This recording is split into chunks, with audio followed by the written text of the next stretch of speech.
Hi Nishikant, good morning.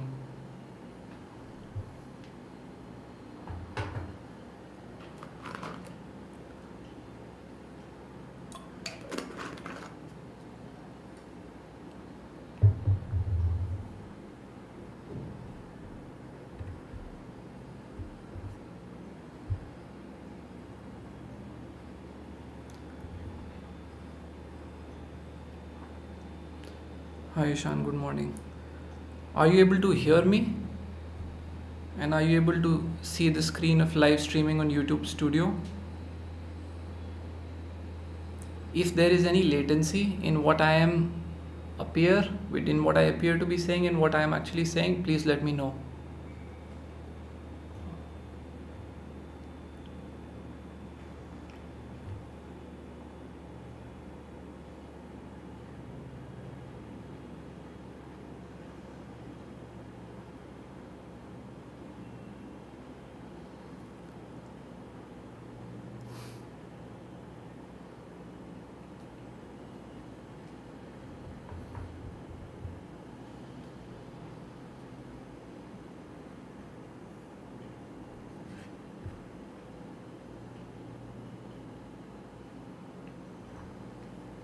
Alright, great. Let's wait for a couple of more minutes while other people join in.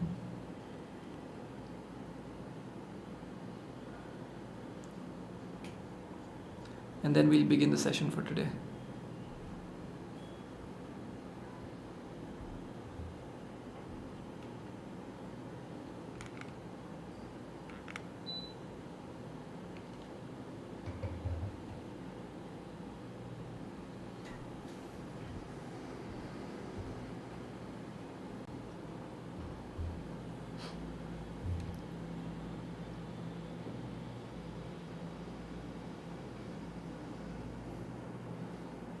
Hi Ria, good morning.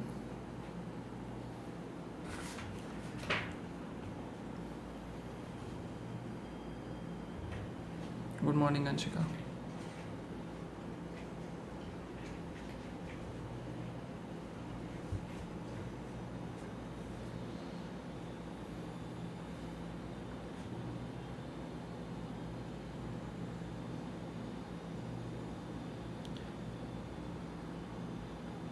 Good morning Nishikant. At any point in the stream, if you feel that there is a discrepancy between the audio and the video, let me know. Hi Saundarya, good morning. Hi Vivek, morning.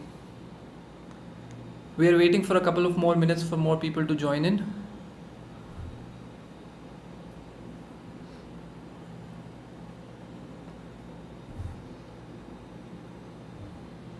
Then we'll begin the session for today.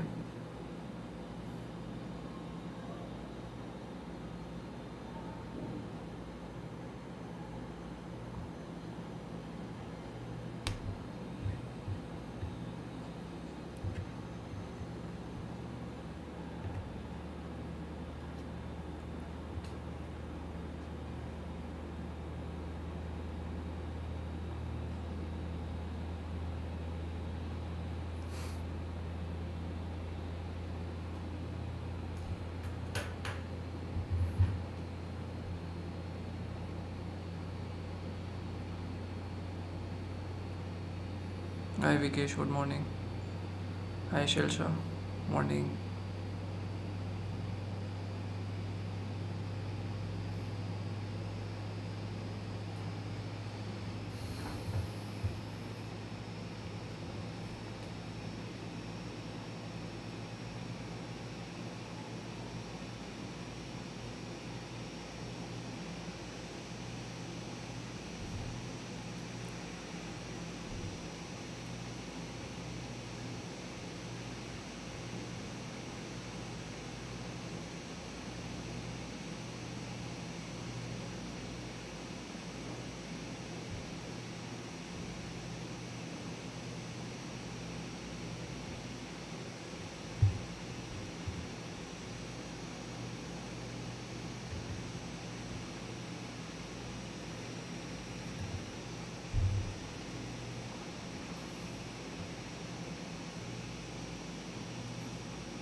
Please let me know what I am writing here, if it is visible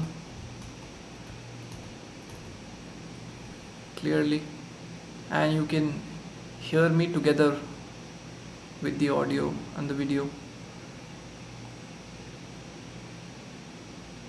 Let me know if it is visible.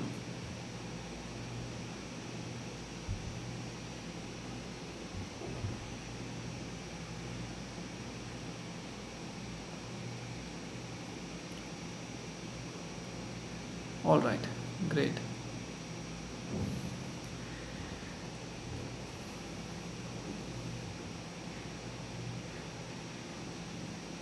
Good morning, Megha.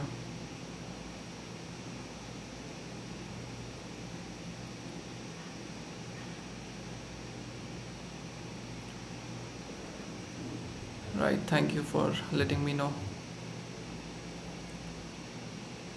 All right.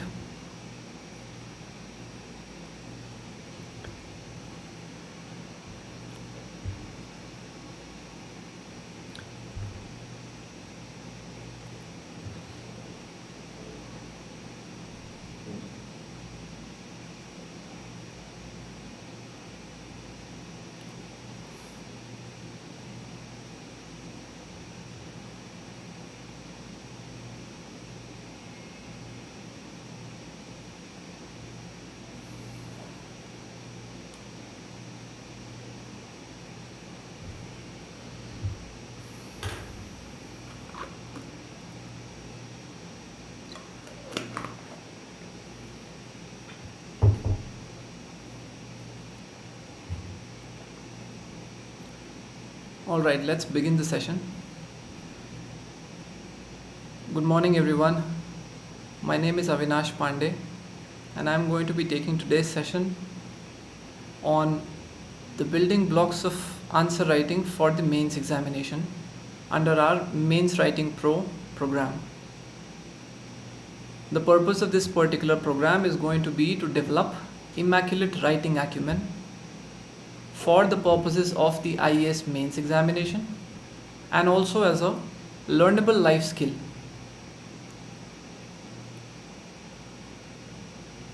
Before we begin the session for today, there are a couple of things that I would like to draw your attention towards. The first thing is that since this is an open session, there are going to be some assignment exercises that are going to be given to you, but only for those who have enrolled are they going to be checked. All of you are free to attempt those exercises, but they would not be checked for all of you. Apart from that, I would urge each and every one of you to actively participate in the session because it is going to be very intuitive and engagement based. All right. Let us begin with something that I deem central to writing, which is why do we essentially even consider writing as any form of expression? What are the purposes or objectives of writing? Why do we write? So there may be many answers to such a question. One of which I would like to draw your attention towards is that there is a particular novelist by the name of Stephen King. You may or may not know him as the novelist behind the famous movies of Shawshank Redemption and the horror movie It. So he's a very famous and a critically acclaimed author. So in one of his interviews he was asked, why do you write? So he had said the following statement. He said, I write to find out what I think.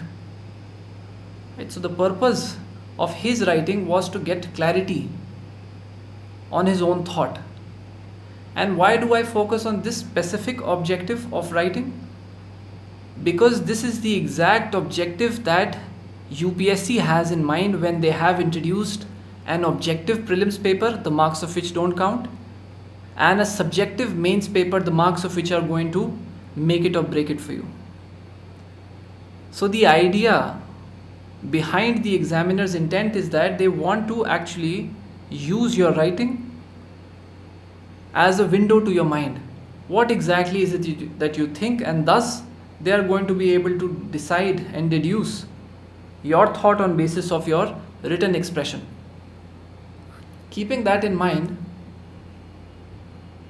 I would like to proceed further with two extremely important objectives, or rather elements of writing. Writing is not just about expression or a string of words associated with each other in any random order, except obviously when you're writing, let's say, something extremely personal like a diary. But writing usually is going to be associated with some specificity. There is a specific idea that you want to project through your writing, and thus there is going to be a direct link between your writing and the content that you seek to express. Thus, clarity on that content is in turn an extremely important element of writing expression or written expression itself. The second part of writing is associated with the objectives behind writing. Let's say a particular person has asked a particular question to you. There may be some background to it. There may be certain intent behind the question asker's asking that particular question. All of these things, such as background, intent, basis, all of that we are going to collectively refer to as the context of a particular question or the setting in which a question is asked. Thus, if you're writing an answer, the primary objective of that written expression is going to be to satisfy that context, to target the listener with exactly what, or the reader rather, to target the reader with exactly what they were looking forward to reading. Thus, targeting and clarity become the two extremely important objectives, or rather elements of writing, which are finally expressed as the content and context. Now that we have established that content is at the core of writing, I would like to move forward with certain objectives of this particular course. Now, this course, as you may have seen from the planner also, is a stage-wise progressed course, in which the first stage itself is related with source and content identification. That's why I have been stressing on content being at the core of any written expression. So in the first stage, beginning today's class and then the classes that are going to continue, we are going to be discussing what sources are you supposed to read from, how you're supposed to read from those sources, whether you're supposed to make certain frameworks or notes or any schematics from them while you're reading, how do you identify which content is important, and how ultimately you're going to add value to your written expression by enriching your content. Now, this particular session and the session after, both of which are part of stage 1, are going to be taken by me. The second stage is about building expression, which is also going to be taken by me and our co-teacher Shweta Singh. In the second stage, we are going to talk about how do you build an answer from the most basic entity of an answer, which is just an expression. How do you come up with the right expression? How do you create a pool of expressions? How do you link them together to form statements? Which statement are you going to write first? Which statement later? Whether you're going to use the paragraph format or a point format, right? All of that is going to be covered in stage 2 as part of the basic answer writing skill development and advanced answer writing skill development. In the third stage, which is going to be taken by our co-teacher Dharmendra Arya, we are going to be talking about how do you add value to your answers through, let's say, data or ideologies or any famous quotes or proverbs, or quoting, let's say, any government report or an international index. All of that could be used to add value to your answer, and how do you go about doing that is going to be discussed there, and some random and sampled values in terms of the facts, sayings, ideologies, proverbs are going to be given to you. Apart from that, there are also going to be discussions on frameworks, sample frameworks such as opening statements to a particular answer, opening statements to a particular paragraph. How do you link the last statement of the preceding paragraph to the first statement of the next paragraph? So basically opening statements, linking statements, closing statements, standard frameworks of answers, all of that are going to be given to you and discussed as part of stage 3. Stage 4 is going to be taken by me and our co-teacher Ajay Srivastav, which is ultimately going to deal with how do you integrate current affairs in your answers, even when they're not asked. If they're asked as a part of the question, then obviously you have to speak about them, but how do you integrate all of the repository of current affairs that you have created for yourself and integrate them in answers? Similarly, all of the GS content that you have read and prepared, let's say, your notes from, how can you use the same content in multiple GS answers to suit the question's contexts? All of that is going to be covered as part of stage 4. Then stage 5 is going to be practicing through examples, which is going to be taken by Ajay Srivastav, in which you are going to be demonstrated live in the class how to practice answer writing through exemplar answers that are supposedly perfect in the particular setting. So answers that you should strive to achieve. Those exemplar answers are going to be created live as part of a practice through the sessions as part of stage 5. Then in stage 6 there is going to be an evaluation of the tests that are also part of this particular course. Then there is going to be extra support for ethics and essay, and there are going to be weekly practice questions and exercises, because ultimately whatever I speak to you about or any other teacher speaks to you about, the sessions and what is the concept and how you're supposed to apply certain things, until and unless you do practice, you are not going to be able to apply them in real life and implement them. Thus, weekly exercises are also going to be part of the program, which are going to be monitored for each and every one of you. All right. With that out of the way, I would like to introduce you to the order of the discussions that we are going to have today. So initially what we are going to talk about is how do we move from questions asked in the past years, the sampled mains questions from 2017 to 20, how do we move from what is asked to what you should read? Right? So we are going to talk about certain questions that have been asked in the past years, and because of the way the questions have been asked, we are going to now try to move to what sources thus you must refer to and how you must prepare for the examination. Once we are done with that, we are going to switch to what is the typology of sources, whether the source is static, current, whether there are some extra sources that you're supposed to cover, what all is going to be part of the sources that form an integral element of your preparation. Once that is done, we are going to come back to the questions that we would have discussed from the past years, and we are going to make an attempt to brainstorm live in the class. Let's say similar sources have been read by you, but this particular question was not present there, right? Or it may be so that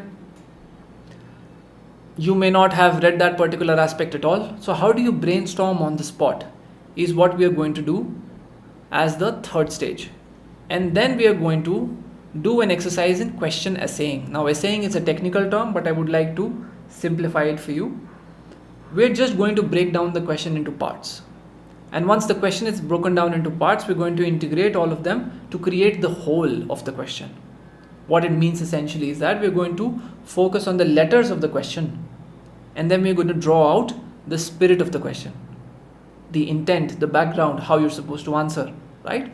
So thus we are going to begin our first exercise in how do we frame an answer by a question assaying exercise, which is going to be breaking down the question into parts. And then the fourth part of this particular session is going to be related to basics of answer structure. Now that we have created the need for a certain arrangement of content, how are we going to put that content in our particular answer structure? Right? So these are going to be the basic exercises and the order of discussion for today's class. Just to familiarize you with the format, I am going to be switching between this particular screen that you see and this particular whiteboard. At any point in time, if you feel that you are not able to read something, or if there is an issue with the audio, let me know through the chat box.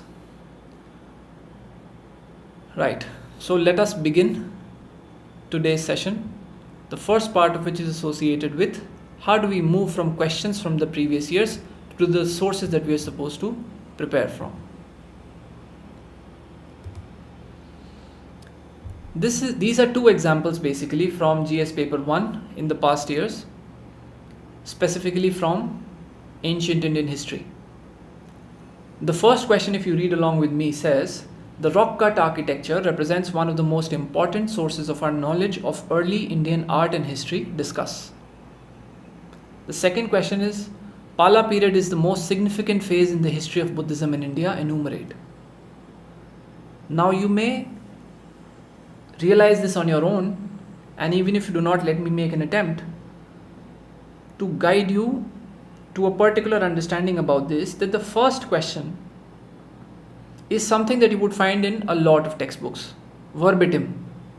Rock cut architecture and how Indian art and history have been influenced by it or have a bearing, inter se, among each other. This is typically a part of nearly all the textbooks. However, the second question is one particular understanding of two different things that you may have read in different parts of the textbook, but now in the examination you have been asked to draw linkages between them. Even if you find them in books, there would not be a lot of books. There's a very slim chance that you would find it in a lot of books. The second question, right? I am just trying to make or trying to draw an inference out of the type of questions and classify them into majorly, broadly, two types of questions. The ones that you could have prepared from standard sources or you could have been prepared beforehand.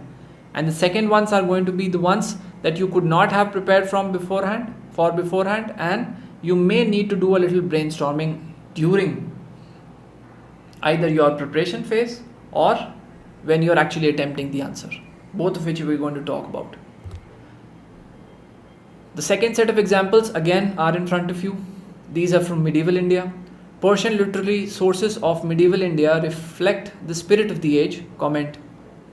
Now this is again a standard question available in a lot of books. But the second question, the Bhakti movement received a remarkable reorientation with the advent of Sri Chaitanya Mahaprabhu. Discuss. Now the second question again is asking you to draw out specific elements of the philosophy of Sri Chaitanya Mahaprabhu and tell the examiner how these elements add value to the Bhakti movement, how the Bhakti movement gets reoriented with his advent. Again, this particular question is not given directly in the sources, and you may have to do brainstorming while you are preparing, taking down notes, making your own notes while you're preparing, or when you're attempting the question in the examination. Again, the same pattern repeats for modern Indian history also. Since the decade of the 1920s, the national movement acquired various ideological strands and thereby expanded its social base. Very easy, direct question. You would remember all the ideological strands that would typically become part of the Indian national movement during and after 1920s, and then you could just associate them with the social base that these movements represented, these ideologies represented, and there you have the answer. But the second one, evaluate the policies of Lord Curzon and their long-term implications on the national movements. Now the second question is basically asking you to draw linkages again between the policies of Lord Curzon and their implications on the national movements, not directly given in the books. Right? Same goes for world history. The first question, American and French revolutions, easily available in the books. The second one, not so easily available. The same problem is going to repeat for GS paper 2 polity also, in which the first question speaks about how judicial legislation may attack or may threaten separation of powers, which is widely available even in Lakshmikant. But the second question, which has introduced current affairs and mixed it up with the centralizing tendencies in the Indian Constitution. We are going to discuss all of these questions. In fact, the second questions of each of these slides we are going to discuss after I have spoken to you about the generic sources that you are supposed to refer. But I am just creating the need, a sense of need that you are going to expand, you are going to need rather to expand your sources and also your approach in the way that you are approaching your sources. How are you supposed to take down notes from them if at all needed, right? And how do you do brainstorming? All of that I'll demonstrate to you, but I'm just creating a sense of need right now. For GS paper 2 governance, the first question is a standard question. Institutional quality is a crucial driver of economic performance. In this context, suggest reforms in civil services for strengthening democracy. Now, the quality of institution of civil services must be good enough if we want good economic performance from the government and administration. As basic as that, again, widely available. I'll also tell you which source to refer to for this, but this is a standard source. But the second question here, which is related to the emergence of fourth industrial revolution and how it has initiated e-governance as an integral part of government, again you are going to have to draw out a lot of linkages between fourth industrial revolution and e-governance. And then finally, even in international relations you would find such questions. The role of Indian diaspora, which is standard content covered from a lot of magazines also. The role that Indian diaspora plays in the politics and economy of America and in the politics and economy of European countries. It's a standard question. Commenting with examples would only require you to quote certain current affairs that you may have read in the past couple of years. But the second question here, which is related to quadrilateral security dialogue, this is related to its own transformation from a trade bloc to a trade bloc from a military alliance. So it began as a military alliance, but today it is slowly and gradually transforming itself into a trade bloc. Now this would require you to either have read a specific source that spoke about it or to brainstorm at this particular instance when you're writing the answer, right? Having discussed all of these, I would like to now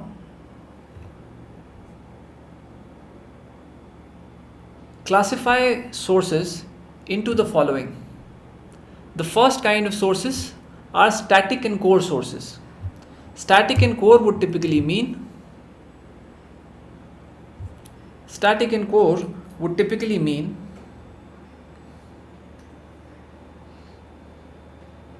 something that is fact based, right? Something that is.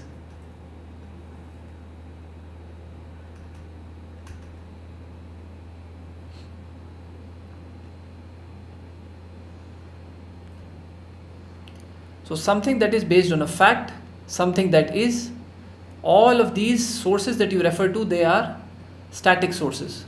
However, current and some insight based sources, some incidental, peripheral, all of these terms you could use for them, some peripheral sources, right?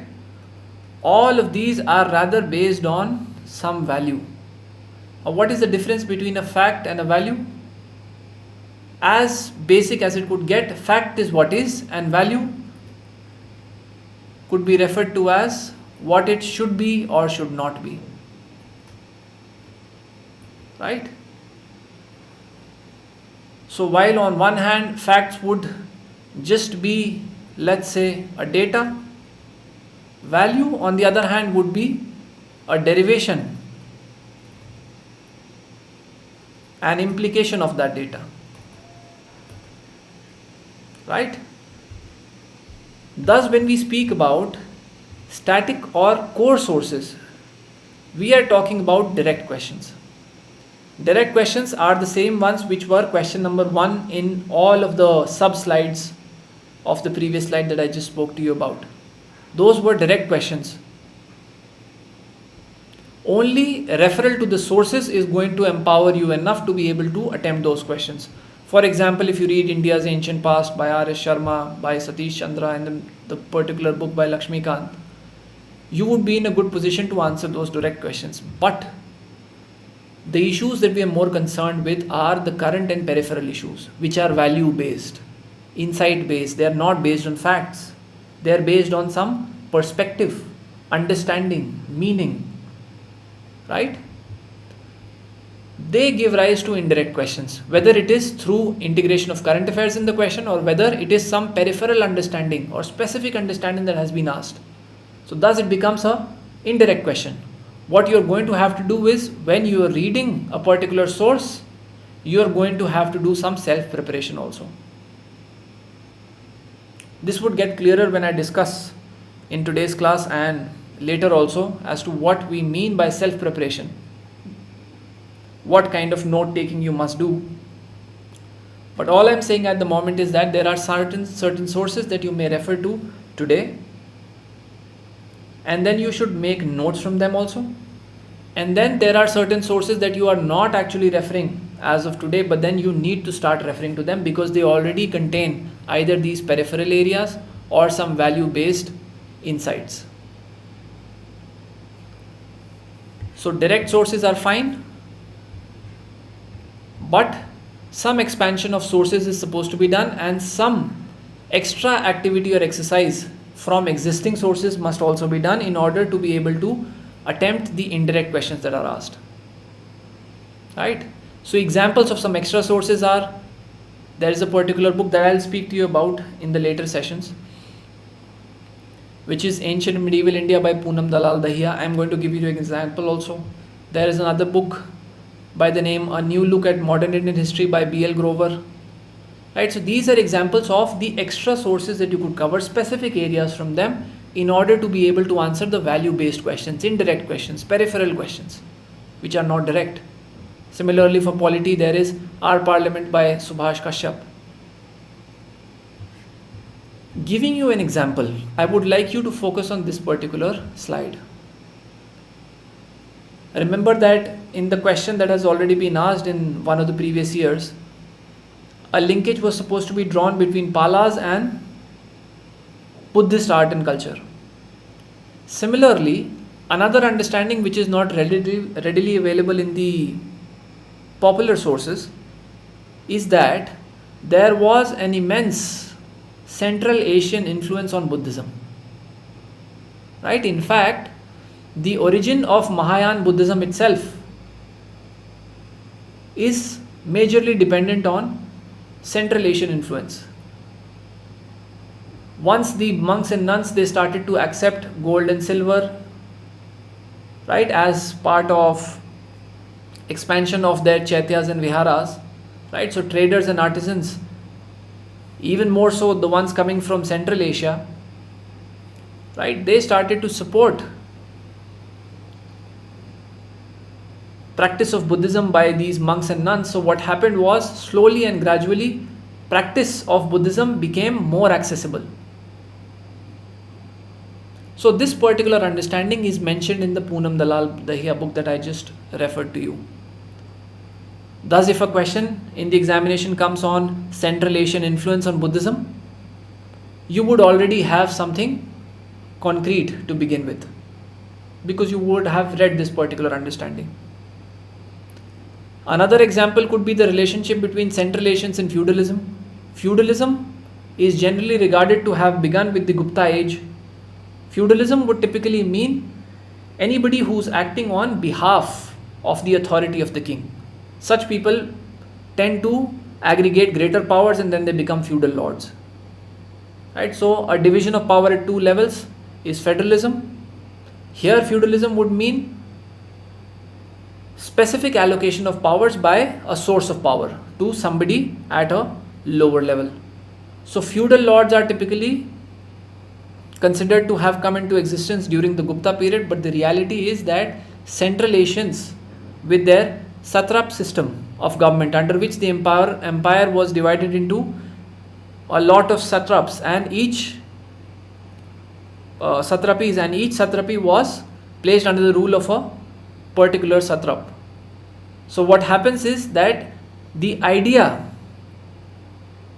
of a feudatory organization, of an organization in which not only the king is the ruler but somebody appointed on behalf of the king, who are ultimately going to form kingdoms of their own, as you would remember from medieval Indian history. So the origin can be traced to Shakas and Kushanas, the Central Asians who belong to the postmodern period. Thus, in the examination, if a relationship between Central Asians and feudalism is asked, you would already have referred to this source and thus would be in a better position to attempt. Similarly, an example of a good source, as I said, this other book for modern Indian history by B.L. Grover has this particular phrase in which every activity undertaken for both centralization administratively and decentralization administratively by the British government in India has been summed up. Right? So essentially what it says is that beginning 1773, right, then later with 1784 and then all the way up to 1833, you would find that there is an increase in concentration of powers or increase in centralization, beginning with the Regulating Act of 1773 and ending with the Charter Act of 1833. You understand that there is an increasing centralization of powers by the British government in India. But post 1858, the revolt of 1858, with the coming in of 1861, the Councils Act, then 1892,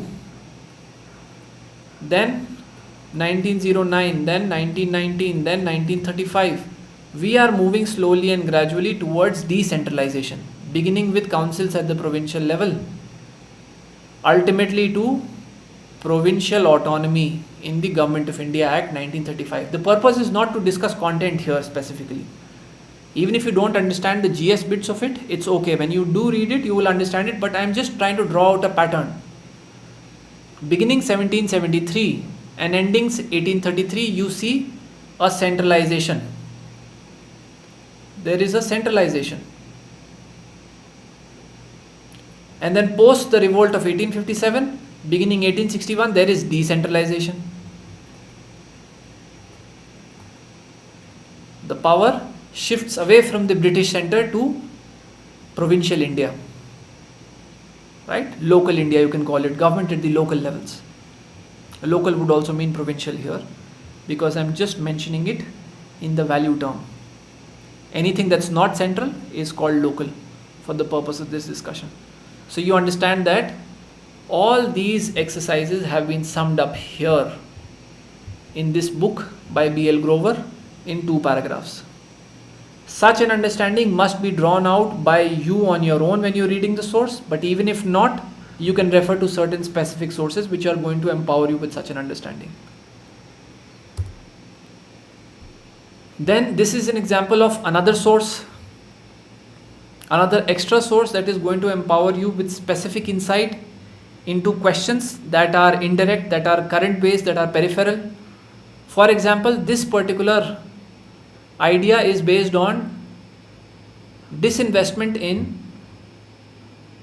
public sector enterprises, right? So this is mentioned in the Niti Aayog policy document, the 3-year action agenda, in which you can clearly see, because of the highlighted bits, that as of 2016 itself, nearly 1/3 of the public sector enterprises, central public sector enterprises, they are classified as sick or loss making. Again, you would understand, because of the second highlighted bit, that Niti Aayog, Cabinet Committee on Economic Affairs, and the Department of Investment and Public Assets Management, all of them, they are involved in the process of disinvestment. Thus again, you have some ready content and also an understanding of how the administration works here. In terms of, if the question asked whether or not there should be a disinvestment in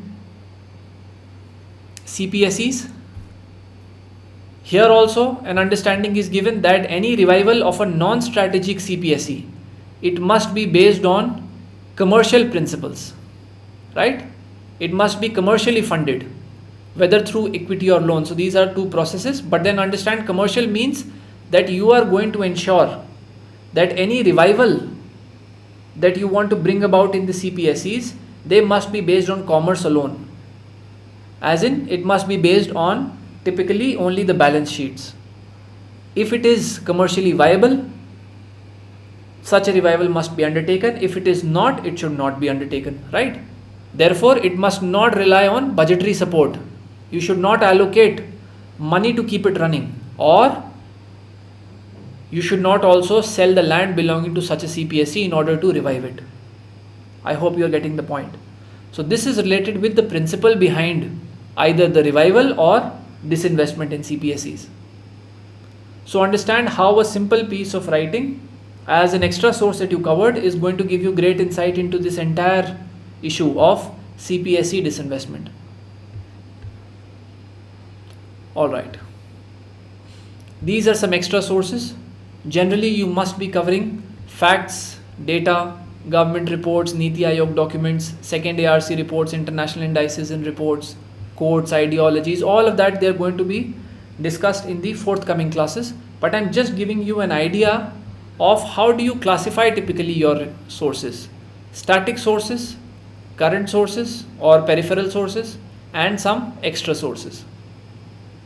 Right? What we are also going to help you is in identifying the important areas for specific subjects.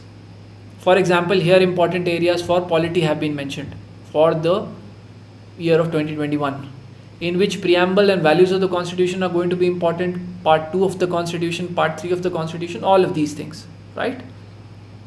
They are going to be discussed further, but this is just a early insight into what all is going to be covered in the classes that are going to follow this one. All right.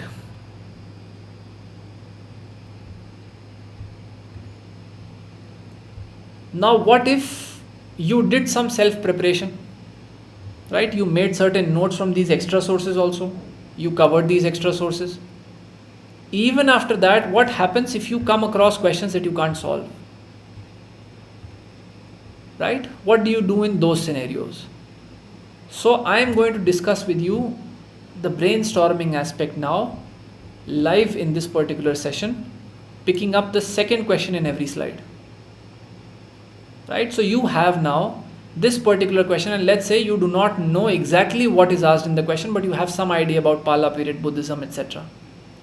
Right? So I am going to assist you through an exercise in which we are going to create an answer from whatever is already being given in the question. Right?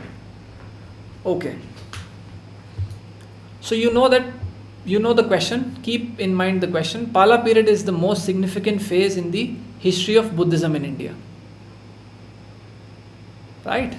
So what is essentially asked or required of you here is that you draw out linkages between Palas and Buddhism. Right? Now you understand that Buddhism can typically be classified in terms of 3 particular stages or ideas. The first one is the Hinayan phase. The second one is the Mahayana phase.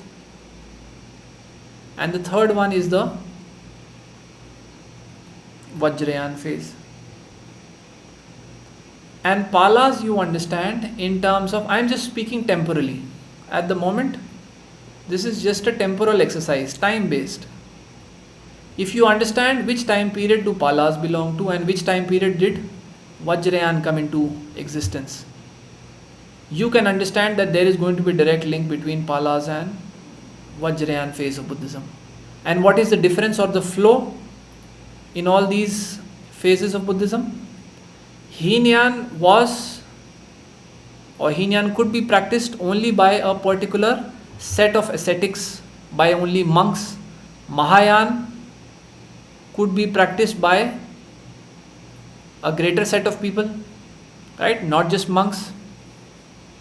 And Vajrayana offers even the layman certain shortcuts, certain hacks as we call it. Vajrayana offers certain hacks or shortcuts to people in order to be able to practice Buddhism. So this is also called Tantric Buddhism. So understand that the objective is to make the practice of Buddhism easier. And this is how it flows in history also. Right? So temporally, if you understand that Palas and Vajrayana would typically coincide, thus you have the first idea along which you can extrapolate to build an answer for your own self. Right? The next part that you can focus on is, this part was related to time. The next part could be geographical. The next part could be geographical. Palas existed in eastern India. So your answer should typically talk about how Palas would have extended art and culture, Buddhist art and culture, to East India. Right? There is a particular fact which you may not know, but I am introducing here, and this could also be added as part of the answer, that it was actually the Palas that are credited with the introduction of Buddhism in Tibet and other East Asian countries because of their geographical location. So while reading, if you had done this exercise, understood this, then also it would work fine for you. Or even if you are doing brainstorming on the spot when you're writing the answer, trying to assess what could be temporally done about the answer, trying to assess what could be geographically the basis for the answer, right? And the third one, temporal is also done, geographical is also done, and now the third one that we could talk about here is art and sculpture. Beginning Heenyan and ending in Vajrayana, you would remember this, that initially the imagery that was used, right, in art and sculpture, it was symbolic. And slowly and gradually, as the masses began to practice Buddhism, this symbolic imagery shifted to physical imagery, in which real life statues, body statues, physical statues, and other such physical imagery became an important element of Buddhist art and sculpture. And because Palas belong to this particular phase, their art and sculpture is also going to be based on physical imagery. Right? I hope you understand now how we could have created an answer if we just broke it down into 3 possible nodes along which we were to expand: temporal node, geographical node, and how art and sculpture would typically behave during that time. Even if you did not know a lot about it, you could have still drawn out linkages between Palas and Buddhism, Buddhist art and sculpture. Right? Another demonstration for the second question here. The Bhakti movement received a remarkable reorientation with the advent of Sri Chaitanya Mahaprabhu. Now understand that the moment you come across names such as Chaitanya Mahaprabhu, right, or Eknath, or Tulsidas, right, or Namdev, Tyagraj, all of these people, they are associated with the Bhakti movement, and more specifically inside it the Vaishnav movement, right? Even Meera. All of these people, the moment you see these names, you should automatically associate it with the Vaishnav part of the Bhakti movement. Vaishnava ideology, Vaishnava philosophy, Vaishnavism, meaning thereby as basic as possible, worshippers of Vishnu. Right? That's our first node along which we are going to explain. Right? Vaishnava Bhakti. Apart from that, you must always take into account as far as possible location, right? The area in which Sri Chaitanya Mahaprabhu advocated his teachings. So this was, if you remember this, the God region of Bengal, or at least Bengal is also fine. So God region of Bengal is what ultimately helps you to remember also and produce also that he was an exponent of Gaudiya Vaishnavism. Vaishnavism from or belonging to this particular region, the God region of Bengal. Right? So location becomes the first aspect through which you can expound on the lines of, explain on the lines of what Vaishnavism is, what Gaudiya Vaishnavism would mean. Generic statements also would do here, even if you do not have content to supplement it. Even a slight referral to these ideas would still get you sufficient marks. So on basis of location we have done it. Now let's do it on basis of methodology. Methodology in nearly all of these bhakti saints is related with dance and music. Specifically for Sri Chaitanya Mahaprabhu, which form of dance and music? Ras Leela between Krishna and Radha. Right? So even a perfunctory, basic, only superficial referral to the fact that dance and music was expounded by him, propagated by him as a method through which devotion could be expressed. This would also do fine. Now the third aspect would be idea. What is the idea? The method is okay. The idea that is typically attributed to Sri Chaitanya Mahaprabhu, which is that love and devotion, they are equated, which is also expressed in his particular form of dance and music as part of his devotion, which was Ras Leela. So in his understanding, love and devotion are equated. If love and devotion are equated, then you would mean automatically that the love that you talk about is universal love, because devotion is going to be universally accessible. Just as in internet lingo you have something like this. I don't know how much time it will take for me to draw it, but the black heart, which is referred to as the universal acceptor of love, right, in internet lingo. In the same manner, the moment you talk about universal love being one element of his ideas, you can automatically assume that he would have fought against social inequality or ostracization. Ostracization means when you banish somebody from the society. So social inequality or ostracization. Again, remember, these expressions that I am using, all of these, they are very targeted. And I have reached at this particular level through extensive practice. The same is going to happen with you in the multiple classes that we hold and the exercises that we give. The more you practice, the easier such expressions are going to come to you naturally. These are very targeted, specific expressions that we are using. These not only help you to attempt the answer in a concise manner, but also give a lot of impact. When anybody reads them, they are going to be impacted and your idea is going to be driven straight across. So you understand how from equating love with devotion we move to universal love, and then also move to an attack on social inequality or social ostracization.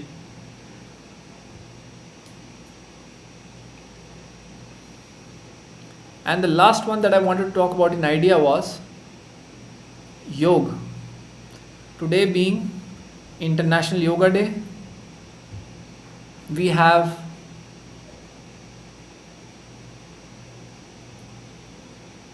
alright, we should be discussing that yoga is not just a physical exercise but rather a philosophy. More specifically, his idea or philosophy of yoga, Sri Chaitanya Mahaprabhu, is called Bhakti Yoga. And his understanding of yoga is Marg, or Bhakti Marg. Marg for reaching or attaining moksha. So in Indian school of philosophy, there are primarily three types of yogas when we talk about Marg or method to achieve moksha. One is Bhakti Yoga, the other is Karma Yoga, and the third one is Jnana Yoga.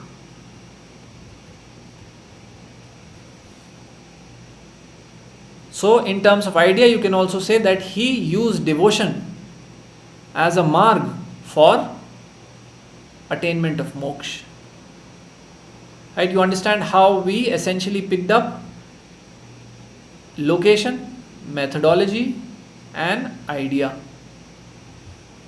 And ultimately we could write an entire answer about the specific context in which the question had been asked. Moving to this particular question, evaluate the policies of Lord Curzon and their long-term implications on the national movements.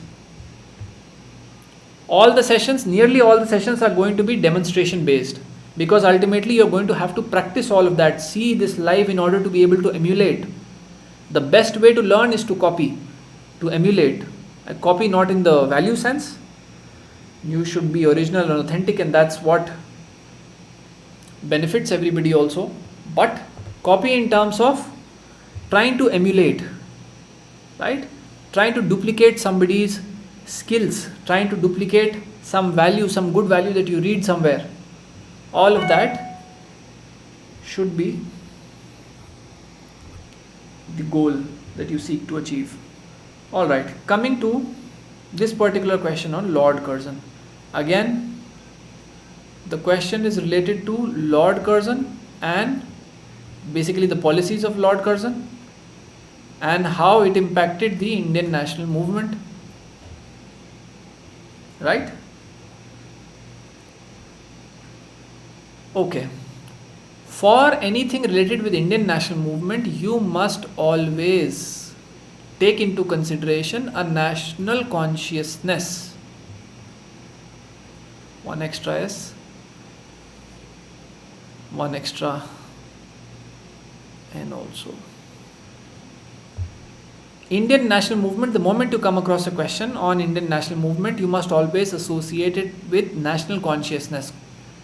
Consciousness would mean an awakening or an understanding that forms a part of your behavior or disposition. It is always there at the back of your mind. So a consciousness that we belong, we have a shared identity under one nation. Indian national movement is all about the emergence of this particular consciousness, right? At the time of Lord Curzon, which is towards the end of the 19th century,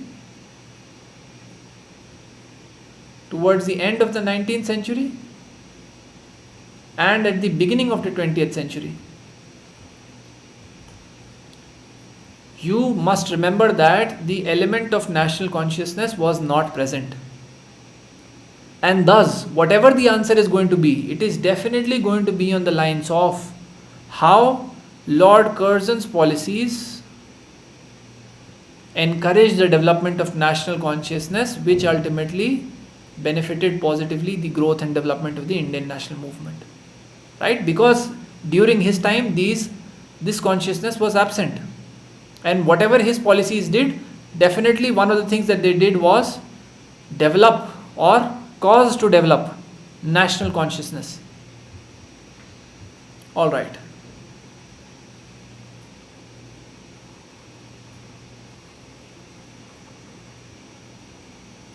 And how would national consciousness develop organically, naturally?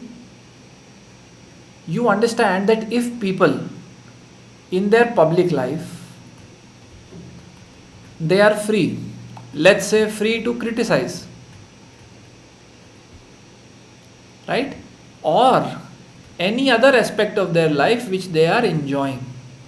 So if there is any enjoyment of a particular status, for example, free criticism, as long as you are enjoying it, there is no reason for consciousness of any kind to develop. It is only when, because understand this, that people of India, they were already oppressed. It is not like Lord Curzon came and he oppressed them further. People of India, they were already oppressed. But when you suppress the oppressed, then it becomes a ground for emergence of any consciousness. Here, national consciousness. Similarly, when people are enjoying something as a status, and their enjoyment of such a status is suddenly stopped, right, hampered. For example, in 1898, what Lord Curzon did was he brought about a law which made provocation through criticizing or other means an offense. So you understand, the people are already oppressed, but now you are suppressing their dissent also, their voice also. Now there may be an emergence of consciousness on a national level that we belong together as a nation, right? And the other more important idea, which naturally all of you would remember, is that the partition of Bengal, right? So people of Bengal, they were enjoying a particular status which was a unified status. There was no division. But the moment this enjoyment of a unified status was challenged through the partition of Bengal, you understand that any kind of consciousness is definitely going to develop. And here it is going to be consciousness on a national identity, that we belong together. Similarly, another thing that he did was, Lord Ripon is credited with development and furtherance of local government in India. So what Lord Curzon did was, he tried to take away the powers of governments at the local level. Similarly, he also tried to, through the Universities Act of 1902, based on the Raleigh Commission. All of this may be skipped by you at this point. All I'm trying to say is, we are supposed to draw linkages between Lord Curzon's policies and Indian national movement, whether you do it at the time of preparing your own notes or reading your standard source, or whether you do it at the time of writing the answer. It must be done. That is the idea. And I'm trying to demonstrate it to you so that whenever you read content here on, you are able to establish these understandings, you are able to draw such inferences. Right? So based on the Raleigh Commission report, what was said was that Indian universities have become the hub for protesters. A lot of protesters and separatist agendas are being propagated in the universities of India, and thus these universities must be regulated. Again, understand that if you're talking about regulation in universities, as to what they would read, how they would speak, how their courses would be conducted, right? What is going to happen ultimately? The same idea that people are already oppressed, but you are suppressing them further. And now this is going to build consciousness. Thus, Lord Curzon's policies are going to further the development of national consciousness, which is going to further impact the growth and development of the Indian national movement. Right?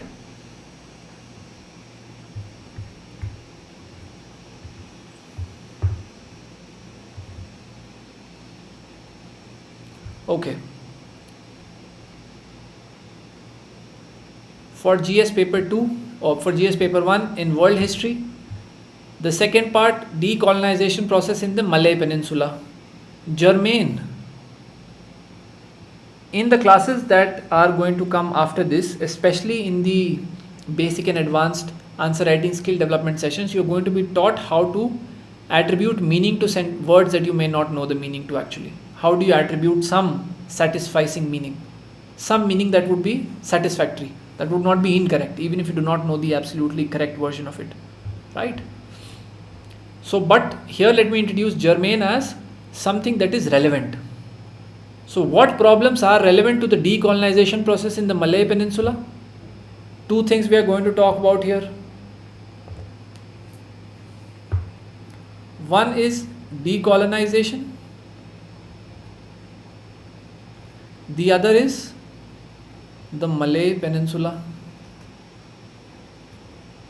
Malay Peninsula, you must understand this as the area near Malaysia, Southeast Asia. Take this as an activity for today that you are going to, after the session ends, you are going to go through the exact geographical location of Malay Peninsula. That is the only way that you are going to be able to understand and approach such questions in the first place. In the same manner that the Israel issue is going in the news, thus you must know exactly where the Sinai Peninsula lies, right? Thus you must also know what Golan Heights are, and why are Golan Heights called Golan Heights? Why are they called heights? And what is the threat that Israel would suffer from both these geographical features? Because one is a peninsula, the other is a highland. Both of them, they are strategically important to Israel. Thus you would see that in the past wars, the first approach of Israel was to catch hold of, to control the Sinai Peninsula and Golan Heights, right? So what is relevant about Malay Peninsula is that if you know which area we are talking about, what becomes clear here is that there were a lot of countries during World War II that were interested in this particular peninsula. All of them could be enlisted here: China, Japan, US and UK, right? All of them, they had competing interests in this area. Even if you just know this much, you understand that the decolonization process is going to be difficult to execute, right? Just because of this understanding. The other one that we need to speak about is that there is a difference between independence and sovereignty.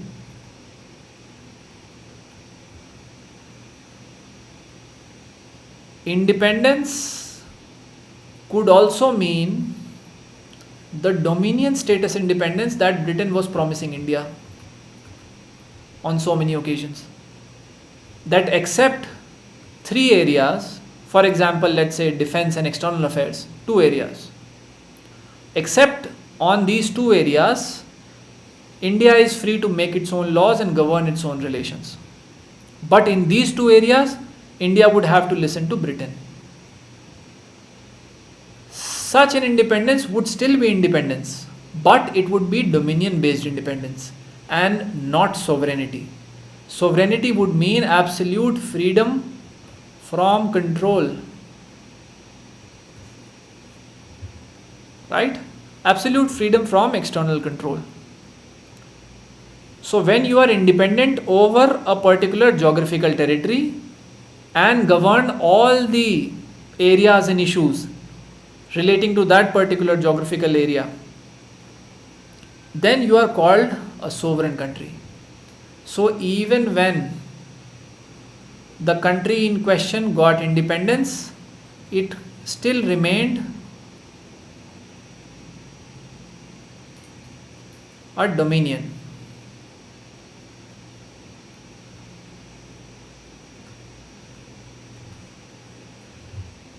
Right? So this becomes another problem relating to decolonization, that even when colonization ends, the independence that you get is only dominion based.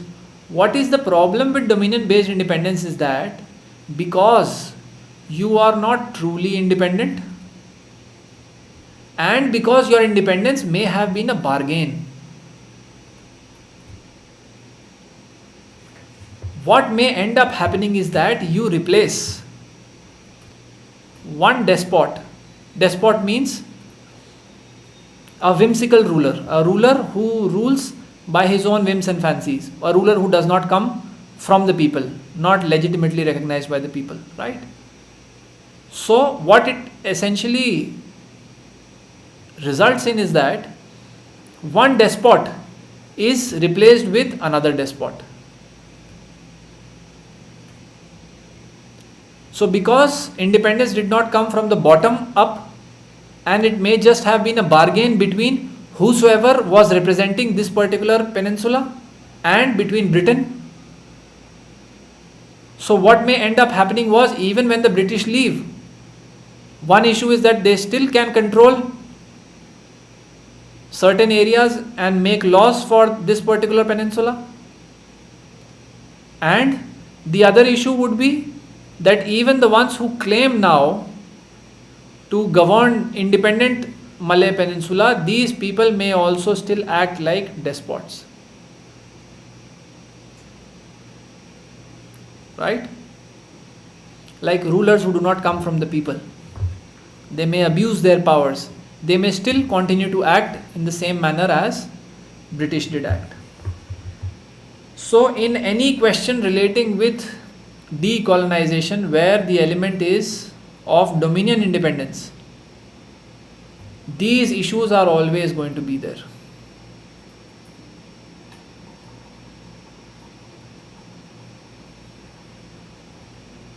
An example of something like this could be, another interesting fact here is that apartheid as an state sponsored activity, meaning that the state was giving its green signal, the government was giving its green signal to such a policy, apartheid, right, where the blacks were treated as second category citizens. Remember that apartheid was a feature of the South African society after it gained independence, and the same issue was there, that their independence was also dominion based. Thus what happened was, one despot, Britain, went, but it got replaced by another despot, in whose understanding blacks were still supposed to be treated as slaves or secondary citizens. Right? So in any country that has gained dominion based independence, decolonization process is not going to have the desired impact. There are always going to be certain problems, and these problems you could have mentioned here also. So again, understand that only the geographical location, a brief understanding about who were the interested parties during World War II in this particular area, and what typical problems of decolonization may be faced by a dominion based independence given to a country. This is going to empower you enough in order to be able to create a satisfactory answer. Right. Moving to this other question from GS paper 2, polity. Indian constitution exhibits centralizing tendencies to maintain unity and integrity of the nation. Elucidate in perspective of the Epidemic Diseases Act of 1897, the Disaster Management Act of 2005, and the recently passed farm laws. Right? Now just let me put down whatever elements are mentioned here. First element is centralizing tendency.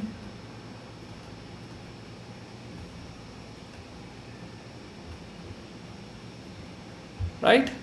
Mentioned as part of the constitution. And the purpose is also given. Which purpose? Unity and integrity of the country. Right?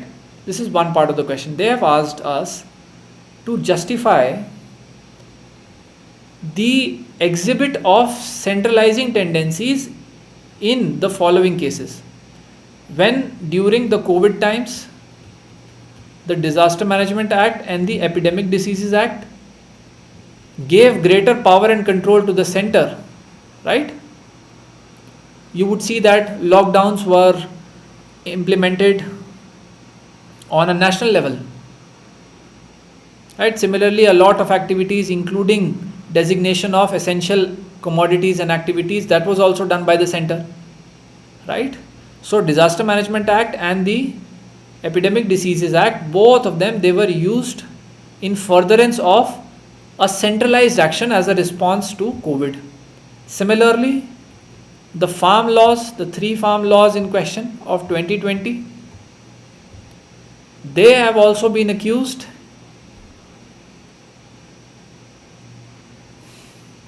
of giving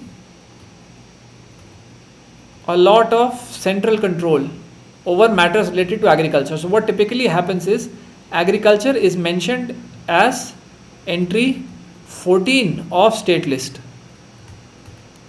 but the central government used entry 33 of concurrent list. This is just a backdrop. So entry 14 of the state list contains the power to make laws related with agriculture, and such laws must be made by the state. But the center made these laws, these farm laws, under the concurrent list. Now you understand that if a matter is in the concurrent list, whatever the center says is going to be accorded primacy, it is going to be given more importance, it is going to be given overriding power. This is mentioned in Article 254 of the Constitution. You can, after the session ends, you can read this also. At the moment, center and state both make the laws on the same matter in concurrent list, it is the center's laws that is going to be considered over and above the state's law. This is mentioned in Article 254. There is an exception also, but then that will be too much information for this point. Right? So you understand that the issue here is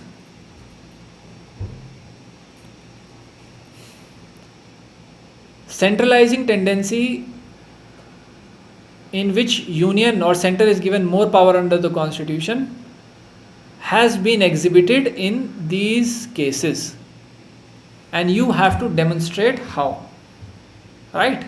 So you just need to draw linkages between unity and integrity of the country and how these purposes are served by central control over framing of farm laws, and similarly how COVID response could be much better executed with greater central control for the unity, integrity and safety of the country.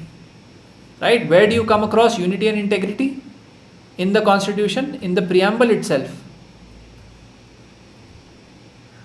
Right? In the preamble itself it is mentioned.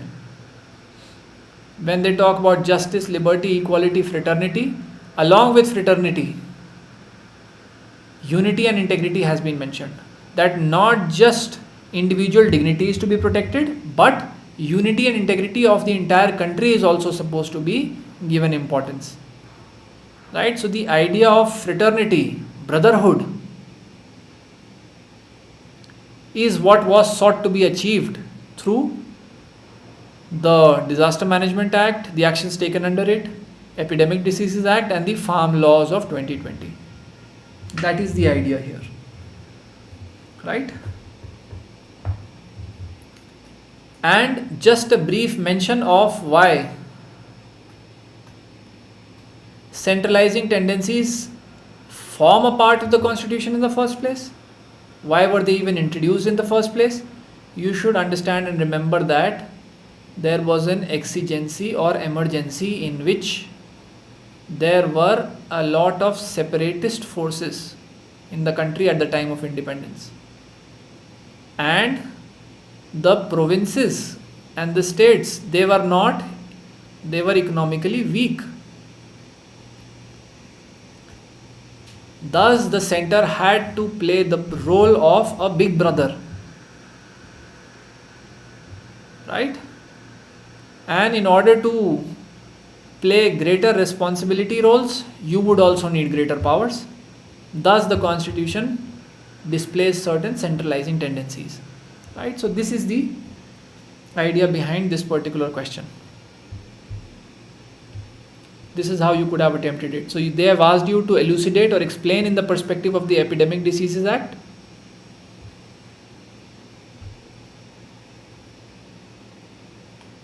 and the Disaster Management Act, and the farm laws and the farm acts. All of that is what we are able to draw linkages between. So you would have read about farm laws separately, and then you would read about centralizing tendencies in the constitution separately, but here I just demonstrated to you how you could have drawn linkages between both of them, right?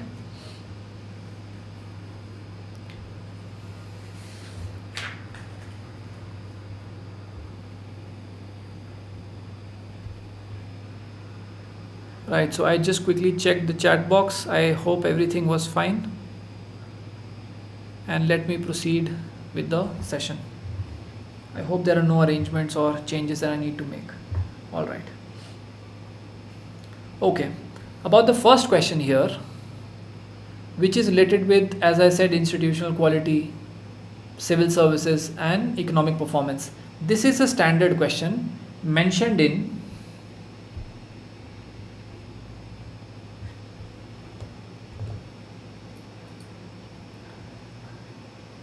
14th report of second ARC,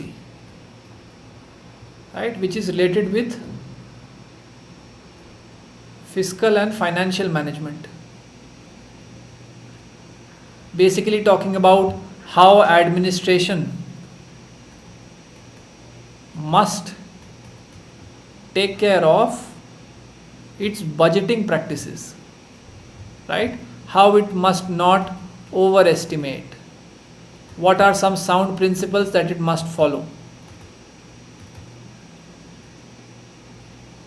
right? So this is mentioned in 14th report of second ARC, the first question. So thus this becomes a direct question. What we are going to discuss here is the second question, which talks about emergence of fourth industrial revolution and how it has initiated e-governance as an integral part of government. Again, remember that this question is not about e-governance alone, right?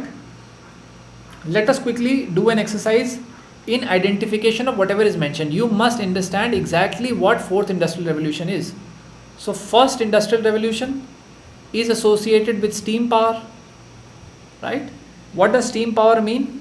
That human labor is now substituted for mechanization. The introduction of machines is the first industrial revolution. The second industrial revolution is related with electricity or the production of electricity. So if the first was related with mechanization, the next one is associated with mass production.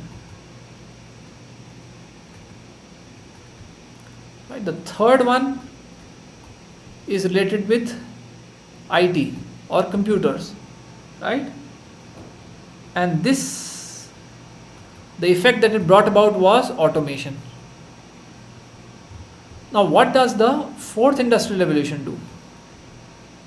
Steam has already been done, electricity, IT. What is now left is an integration of what is cyber, IT, and what is a physical system, which is, let's say, body or self-based, right? The fourth industrial revolution is associated with cyber physical systems, where the boundary between what is cyber, computer, electronic, and what is physical, it is merged. That's what the fourth industrial revolution is. So it is agreed now that fourth industrial revolution has already come about. That's why you see things like autonomous driving, That's why you hear about terms like Internet of Things. That's why you come across terms like machine learning, artificial intelligence, right? On this line, you can take a home exercise also. Read about the Turing test, right? It's related to artificial intelligence. You can read about Turing test. It will give you some standard content for any question related with fourth industrial revolution. Now that we have established what the fourth industrial revolution is associated with, and we said that fourth industrial revolution is associated with cyber physical systems or existence. So if people exist cyber physically, then their problems are also going to be cyber physical in nature, and then their resolution is also going to be cyber physical in nature. And who is in charge of the resolution of their problems? Government. What does government have to do? Governance. What should be the nature of governance in the age of fourth industrial revolution? Cyber physical. Do you understand this chain? Because people exist cyber physically today, their problems are going to be cyber physical in nature. Thus the resolution is also going to be. Who's tasked with the resolution? Government. What does government have to do? Governance. And how do we make governance cyber physical? Through e-governance, right? So general benefits of e-governance should form one component of the answer, but the more important component is how it is an essential function, as was mentioned in the question also. How governance has to be cyber physical in nature, because the existence of people, problems that the people face, they are also cyber physical in nature, right? And also it could be a good idea to introduce privacy issues here, right? Very small introduction. How much of which idea to introduce will be discussed in the classes to come. I am just telling you how you can create brainstorm on the spot. All right.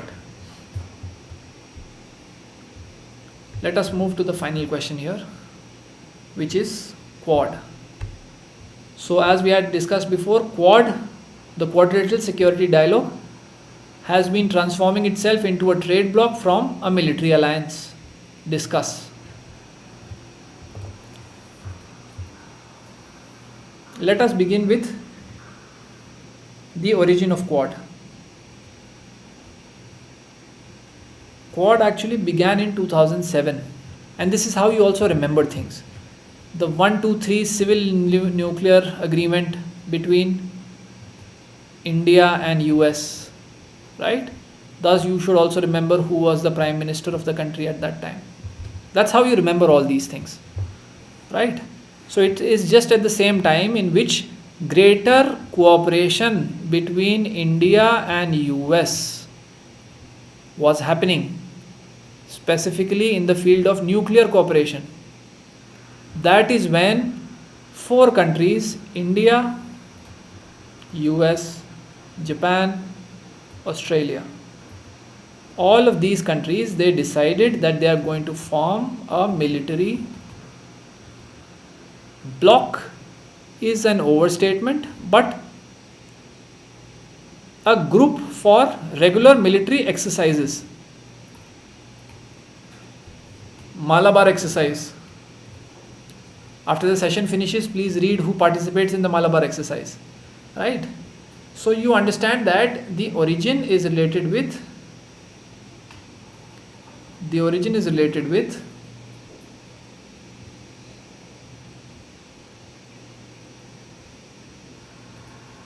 defense, and thus it could be classified as a military bloc to begin with.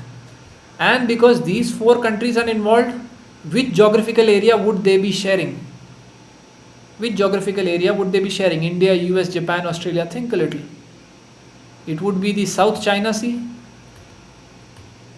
and the East China Sea, right?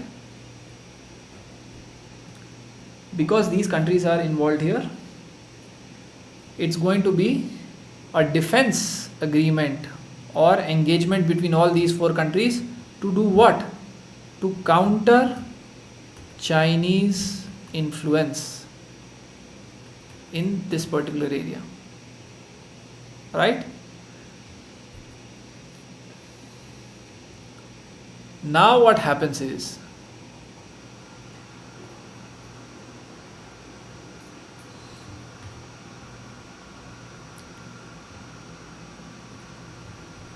you remember from World War II to Cold War to changing parties of Cold War,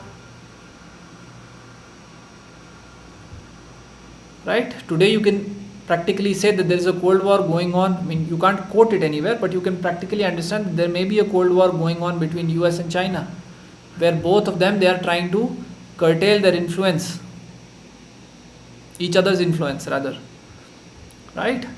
So because the parties have changed of Cold War and the elements inside Cold War have also changed, and there is a clear shift from military or defense issues to economic issues. And that's why you see that South China Sea does not feature as much as a phrase in the news as you read Indo-Pacific, because Indo-Pacific talks about economic issues pertaining to that particular area, and these statements, these phrases were typically related to military dominance, defense control, all of that. So you see that over the years the focus has shifted from military dominance and control to economic dominance and control, and thus even if Quad began as a military bloc, to keep up with the requirements of the time, it must now, if it has not already started to function like, it must start to function like an economic trade bloc. And any current affair item that you have read on these lines, you can automatically introduce as part of cooperation between India, US, Japan and Australia. Any economic free trade agreement, any statements by these countries or role that they play in economic agreements relating to the Indo-Pacific, all of that can be included here, right? Okay.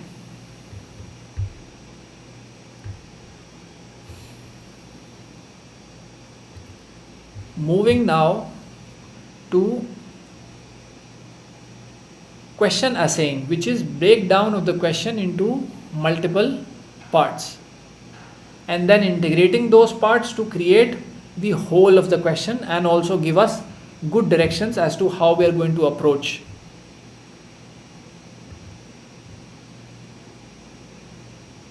All right. So what it also means is, I have already discussed the letter and spirit part of it, that you just take up the physical letters mentioned in the question and go behind the intent as to why they have been arranged in that particular manner, why the particular direction has been given by the question asker. What is the background? What is the basis? Why has this question been asked today? All of that typically becomes a part of question breakdown. And this nociter esosis is a particular legal doctrine, judicial doctrine that is used by judges when they have to attribute a certain meaning to an ambiguous term. Right? So in case you are not clear about certain terms, you can also use this particular doctrine, and the name you don't have to remember, only the idea behind it, which is a word is known by the company it keeps. So if there is a particular word to which you are confused, which meaning to attribute, right? Then you must look at the words that accompany, that surround that particular word in question. So you would identify the word through the neighboring words, right? Okay. Let us proceed with question breakdown through our first example, which is again a past year question. How is the Indian concept of secularism different from the Western modern of secularism? Discuss. How is the Indian concept of secularism different from the Western model of secularism? Discuss. The first thing that we should do here is we must take out as many keywords as possible from the question, right? You can also take a brief moment to write down as many keywords as possible that you think are relevant and important from this question. Then I will start to write my own set of keywords.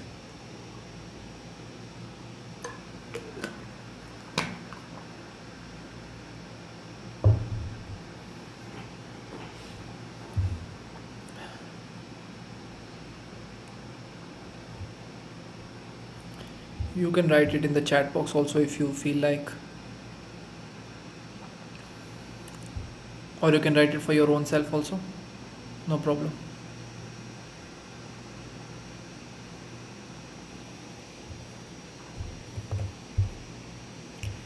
How is the Indian concept of secularism different from the Western model of secularism? Discuss. Which according to you are the keywords that must be given importance here?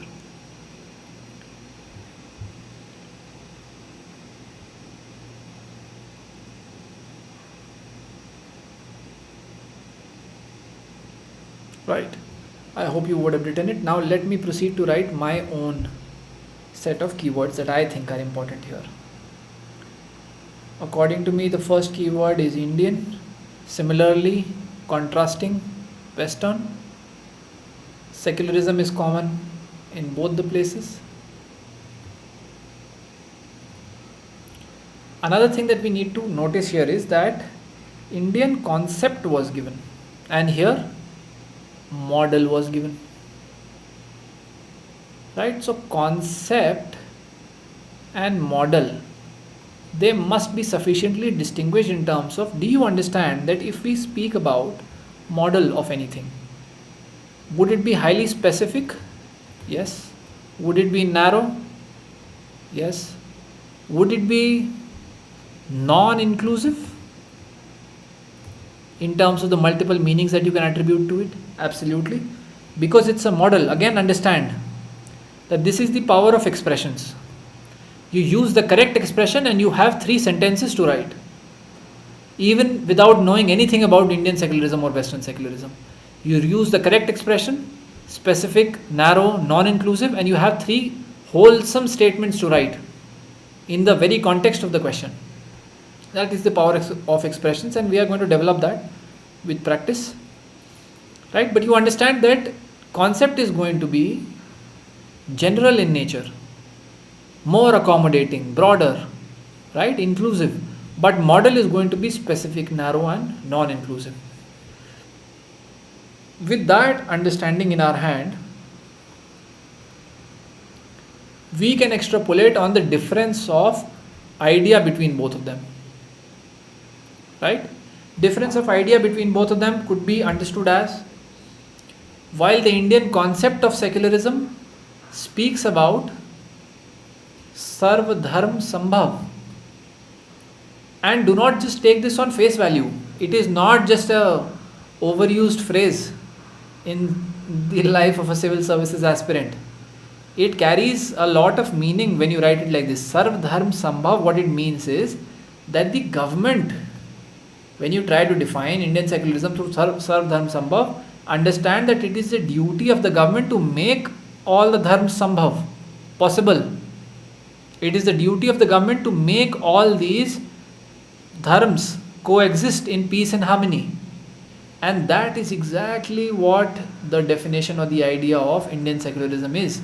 That although both for Indian secularism and Western secularism, the state does not have an official religion, but while in Western secularism the state does nothing about religion, in the Indian concept of secularism you understand that it's a duty of the state to make the religions coexist peacefully. Thus, the Indian state has something to do with religion, right? So in terms of idea, if this represents some Sarv Dharm Sambhav, in terms of idea, what does Western model represent? a concept called laicite, which means as far as possible, state and religion must stay from each other. There must be a great deal of difference between state and religion. That is what is meant by laicite. In terms of idea, that's how both of them differ. You understand that both of them are not going to have an official religion, but the state would have something to do with the religion in Indian concept or idea of Sardham Sambhav. But the Western model of secularism is based on absolute strict separation of state and religion. Right? That gives us one idea.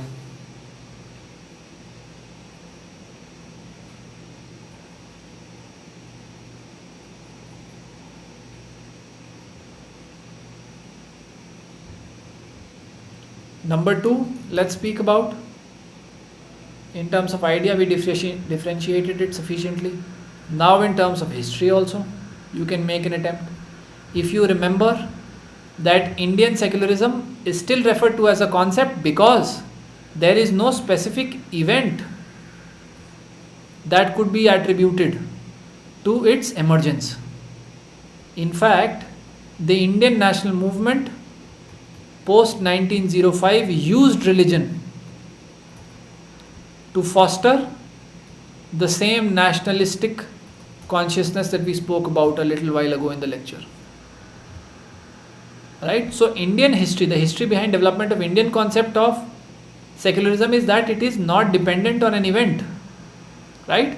But rather it was used in the Indian national movement to arouse nationalistic sentiments and consciousness.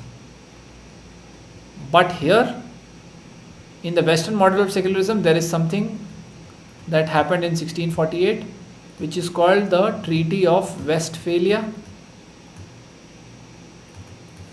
Right? Treaty of Westphalia. Treaty of Westphalia was based on the same idea that the European powers have to stop fighting and have to stop letting religion interfere with their state affairs. Thus, religion and state must be so sufficiently spaced out that there is no role that one plays in the other, and thus Treaty of Westphalia formally announced as an event the conception of Western model of secularism.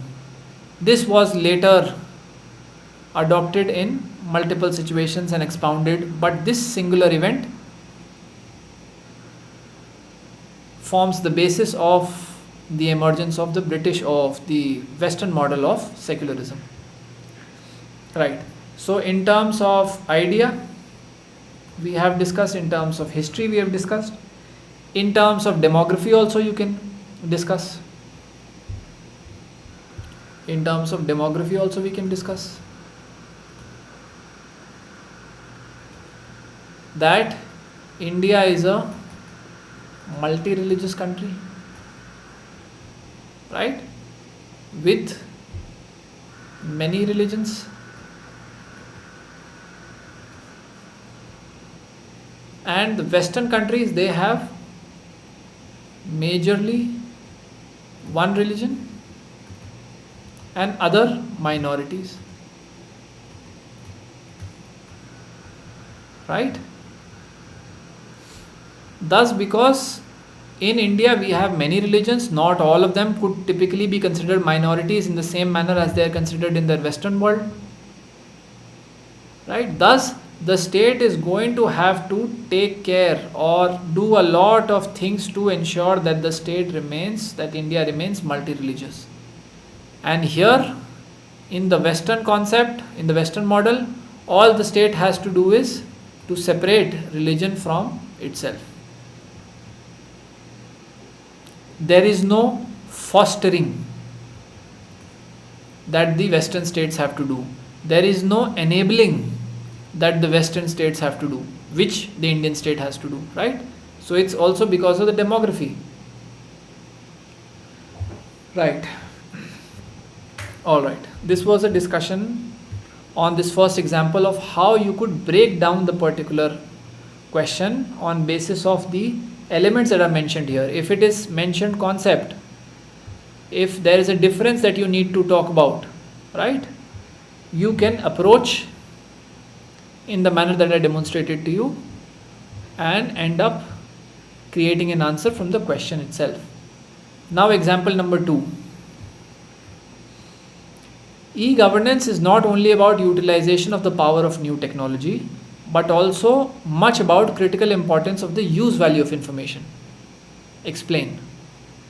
Again, please take a moment to write down the keywords from here, and then we are going to proceed to establish a relationship between those.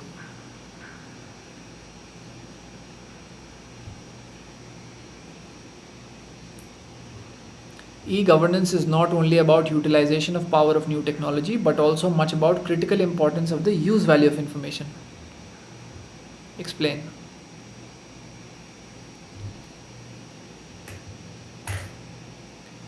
Notice how the question has been worded. In the question, the first half of the question, it has already been explained that e-governance, whenever you talk about e-governance in the answer, the examiner says this to you, that you don't have to talk about the power of technology, the generic benefits of e-governance and how technology makes governance better. You don't just talk about that. But a greater portion of the answer must be attributed to talking about the importance of use value of information. Right? So on basis of the language, we just designated priority. In terms of priority, generic benefits of technology in governance must be given less importance in the question than what has been called in the question use value of information.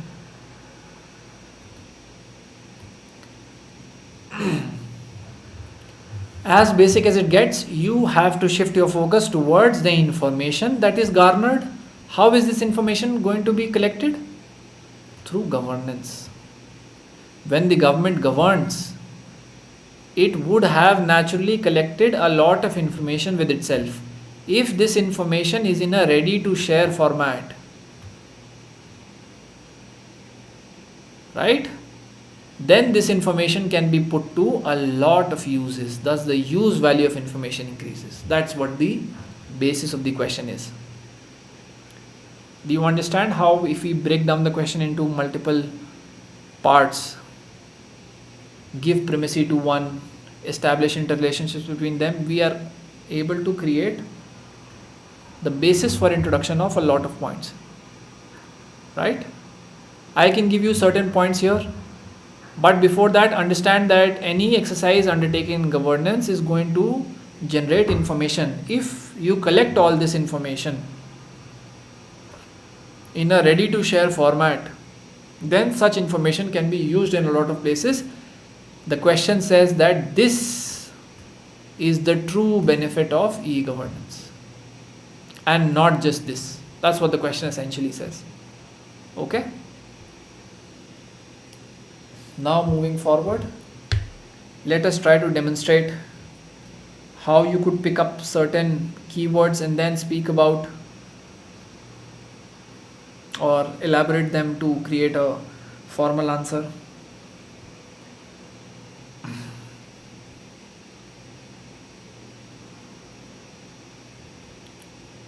Understand that governance as an activity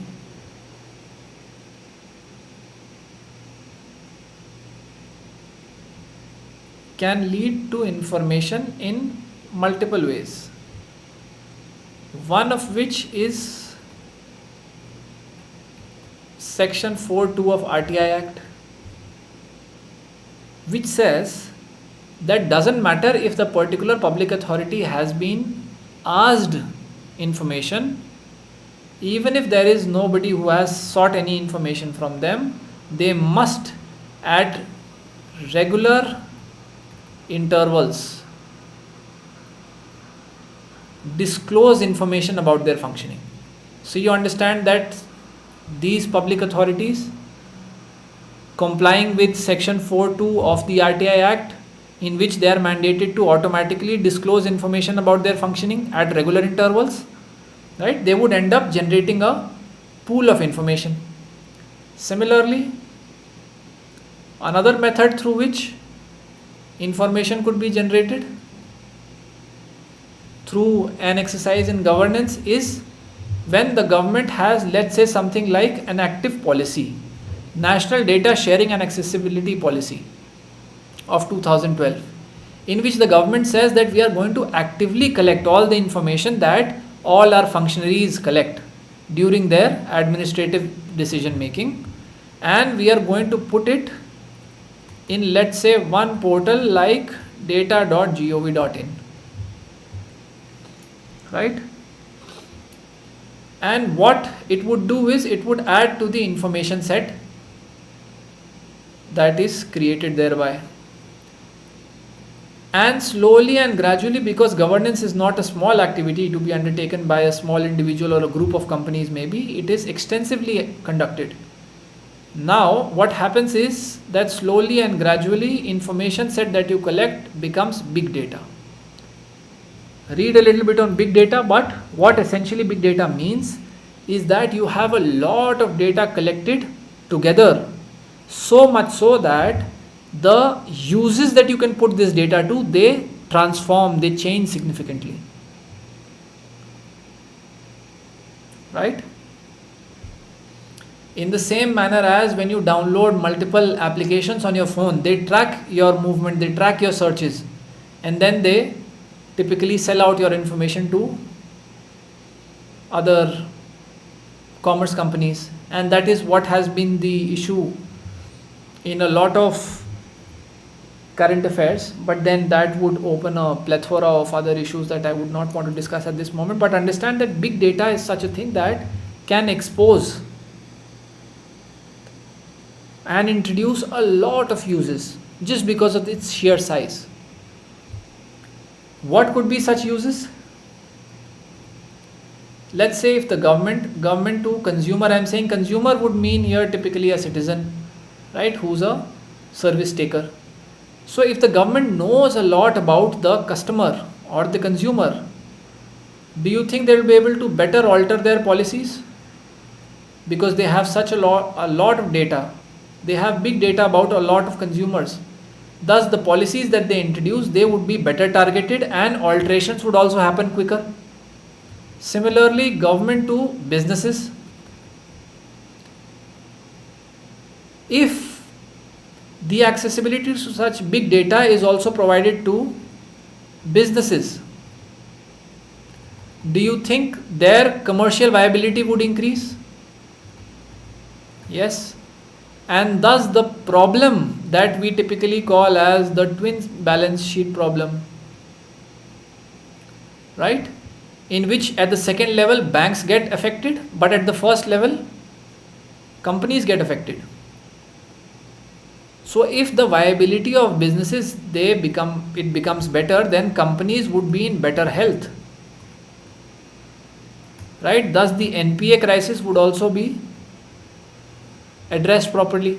You understand what is happening? We are opening a plethora of opportunities, of benefits that come with big data. Similarly, government to government, there are certain best practices that governments can learn from each other, right? So if data about, let's say, the efficacy or the non-efficacy, suitability or non-suitability of state 1 policy on its people is, let's say, perused or read by state 2, and state 2, now you understand that state 2 is now in a better position to be able to make changes or suit better their policies to their particular population,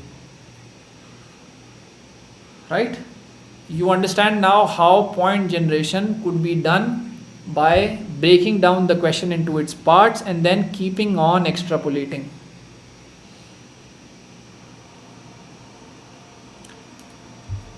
Okay.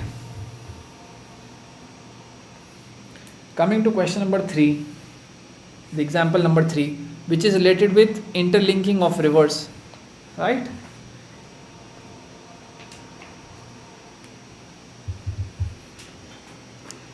Again, do the same exercise, pick out certain keywords from here which you think are important, and then we are going to establish a relationship between them.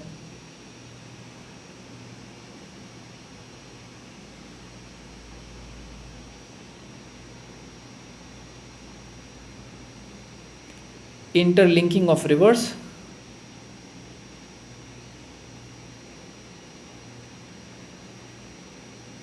Now try to give as much importance to as many words and phrases as you can. Interlinking of rivers is important, but viability is also important. The solutions that interlinking gives, they must be viable. That's what the question is saying. Multidimensional, interrelated, problems, droughts, floods, interrupted navigation.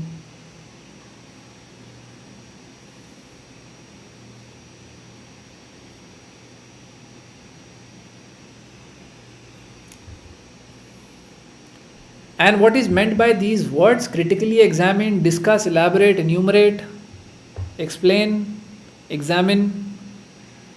All of these directive words we are going to discuss in our forthcoming sessions when we talk about answer writing skill development basics.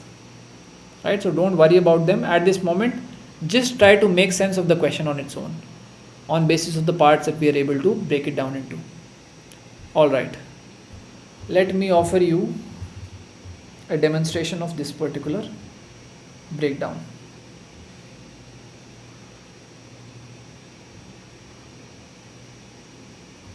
Interlinking of rivers is basically a national perspective plan, right? It's an extensive activity undertaken at the national level. So understand this always about it.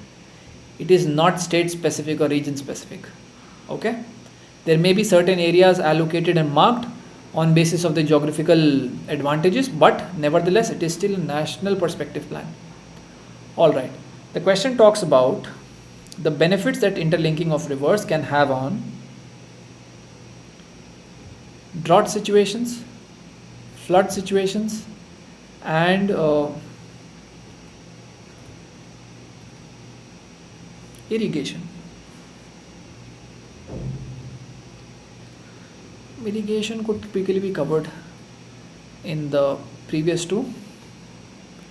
Instead of irrigation, we can talk about navigation, because that is one specific element that the question has asked us to address. They are saying that navigation in the country is interrupted, and thus what we know as the National Waterways Project, right, in which NW1, NW2, you know the rest, they are being created and developed, right, they get affected. So what is essentially said is that this gives a solution to all these problems. And which kind of a solution? Viable solution. Understand that benefits or interlinking of rivers as a solution to droughts and floods would have both the implications for public life, for people's life in general, and also for agricultural aspects, agricultural economy, right? So drought management and flood control would have both the impacts, public life impact also, and public life, for example, urban flooding, and agriculture impacts, you know, right? What situations can hydrological or agricultural droughts and floods bring about? All right. Any ideas that you can talk about how interlinking of rivers benefits the drought situation, ameliorates it, betters it, flood situation, and how it makes navigation meaningful, economic, right, and accessible to all. All of that could be tendered as interlinking of rivers as a solution to all these three problems. However, understand that because viability of the solution has been asked, viability should let you know that you should talk about concerns also. Whether interlinking is something that can be done problem free, scot free, right? How do you assess it? What are the concerns associated with interlinking? You understand that interlinking of rivers may start wars between states for water, which you should read about in relation with the Interstate River Water Dispute Tribunal, right? States may fight amongst themselves. Similarly, there may be some international issues also. Let's say the rivers that you are interlinking, they have some international issues also, international boundaries. For example, Pakistan and Bangladesh, right? So if you choose to change the water distribution and allocation, Pakistan and Bangladesh may have some issues and problems with it, especially if the rivers flow back into Pakistan and Bangladesh, right? Then there may be some environmental concerns, and then interlinking of rivers may also require some resettlement of people.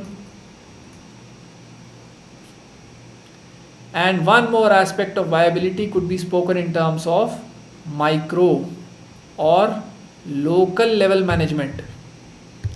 Micro or local level management, for example, let's say through rainwater harvesting.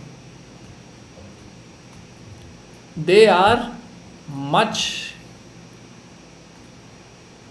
better and viable solutions than something that is imposed from the top down, right?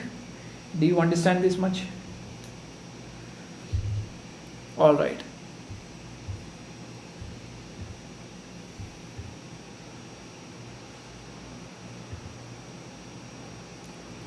Example number 4. The 1857 uprising was the culmination of the recurrent big and small local rebellions that had occurred in the preceding 100 years of British rule. Elucidate. The 1857 uprising was the culmination of the recurrent big and small local rebellions that had occurred in the preceding 100 years of British rule.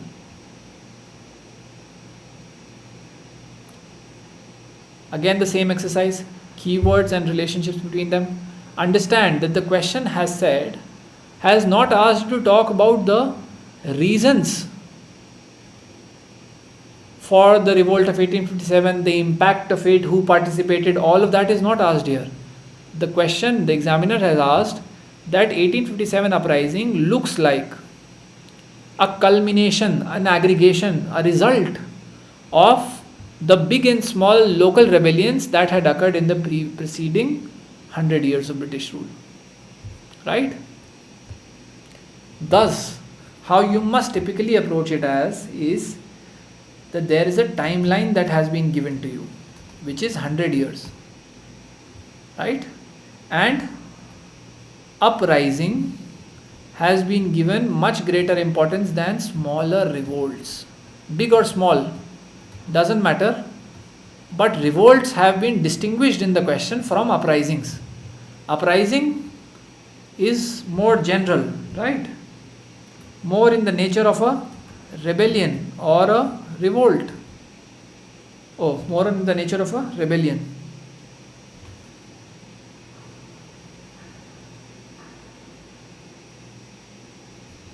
No, I have actually mixed it up.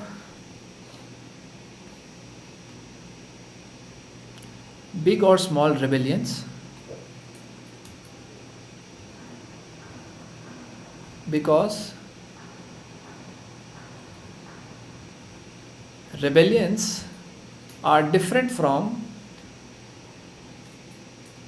generalized and large scale revolts, right? So what is the difference between uprising and rebellions? A couple of differences that you can make out. The base, right, the support base of the movement must be greater in uprising than it is in rebellion. Then the scale, as in the area, the expanse, that would be much greater in uprising than in rebellions. The other thing could be organization. What is more organized would look like a revolt and like an uprising, and what is less organized would look like a rebellion.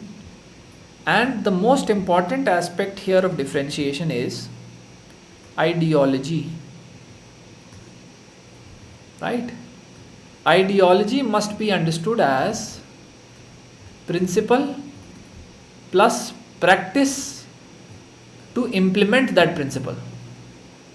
Right? So when you say let's say an ideology like feminism, there is not just a principle of equality that feminism argues for, but also a set of practices that, if followed, are going to result in the imagined global order where there is an equality between men and women. Right? Both of them are present. So similarly, if we talk about ideology being present or absent in uprisings and rebellions, so we can say that ideologies could be a part of uprising, but they were not a part of rebellions. What does it mean? That rebellions did have an action plan. They may be based on resistance, right? They may be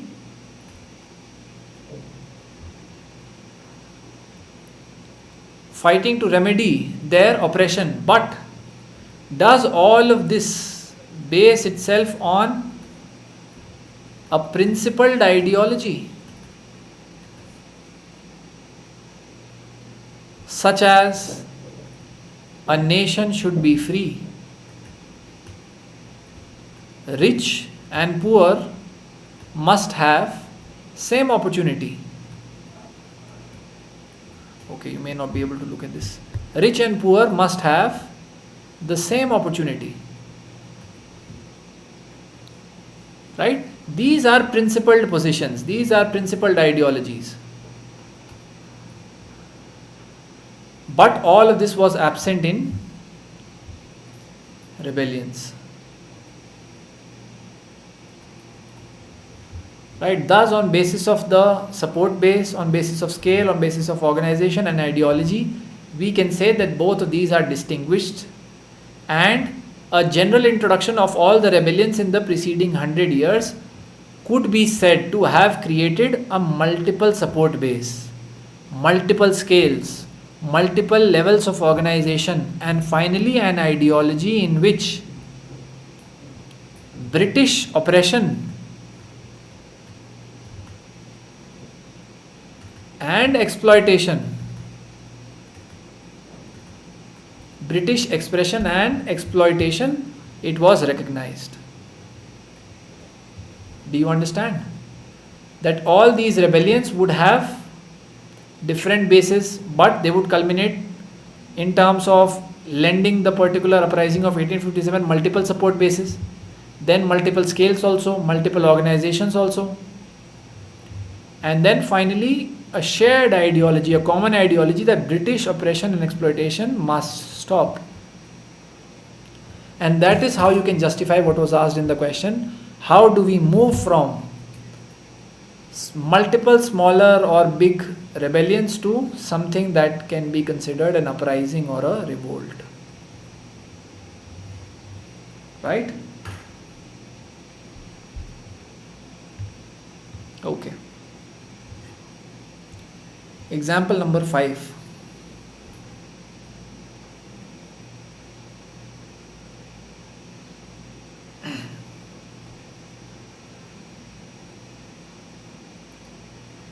Example number 5.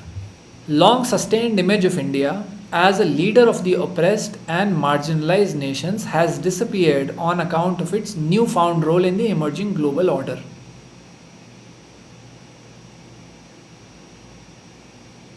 Long sustained image of India as a leader of the oppressed and marginalized nations has disappeared on account of its newfound role in the emerging global order. Elaborate.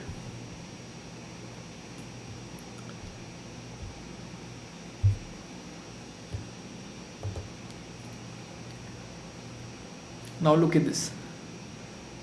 Long sustained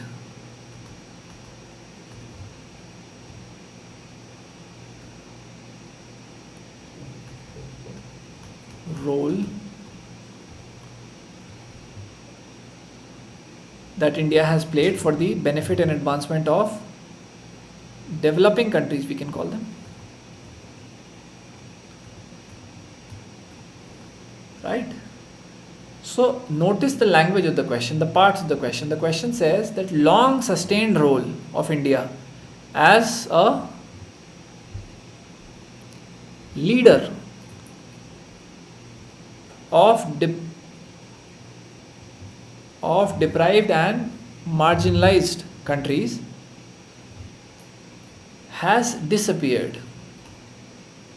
Understand that the question itself makes it clear that long sustained means it is valuable, appreciated, cherished. Thus, whatever you start to write in the question, always remember that in the end you have to talk about it did not disappear. The role did not entirely disappear. Did India abandon the cause? Abandon the cause of developing countries? No. Because of the way the question has been framed. Right? And then you must always mention what were the sustained efforts taken by India. You can talk about the Panchsheel doctrine. Right? You can also talk about non-aligned movement. You can talk about the aid. You can talk about the aid that India gave to multiple nations. So this position must definitely be avoided that India abandoned the cause. In fact, sustained efforts must definitely be mentioned to amplify and describe the role of India as the leader of developing countries. All right.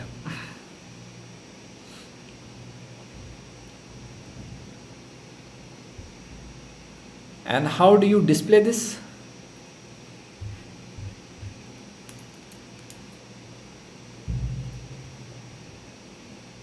India has come a long way from G77 membership in the 1960s to asking for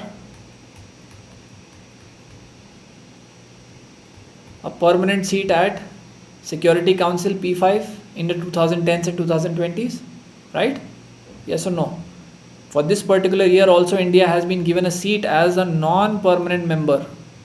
That's how you would also remember, because there are so many facts to remember. The idea is to keep on associating them in a particular understanding so that they integrate well, so that you remember the larger picture. Alright. So you can see, to satisfy the demands of the question, you can describe or depict that India has come a long way from this to this, right? Away from NAM also, where India is selectively aligning from non-aligned movement to selective aligning, right? And ultimately understand that such a principle called collective bargaining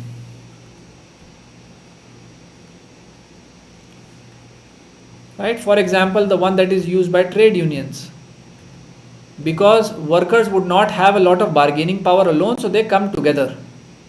Understand that India has now grown bigger as an economic power, as a defense power.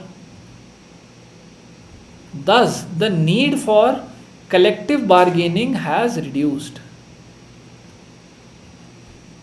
Thus, naturally, the role that India has to play as the leader of developing countries has definitely taken a back seat because of non-requirement. However, how you will end the answer is not that India has totally abandoned the cause. Right? Just giving you a basic framework of the answer as to how you could have attempted it. In terms of whatever is already mentioned in the question, you can use the same ideas to extrapolate and advance your arguments. With the question assaying exercise done, let us finally move to the answer structure. Although a lot of time has elapsed and I am still figuring out whether I should hold this in the class to come.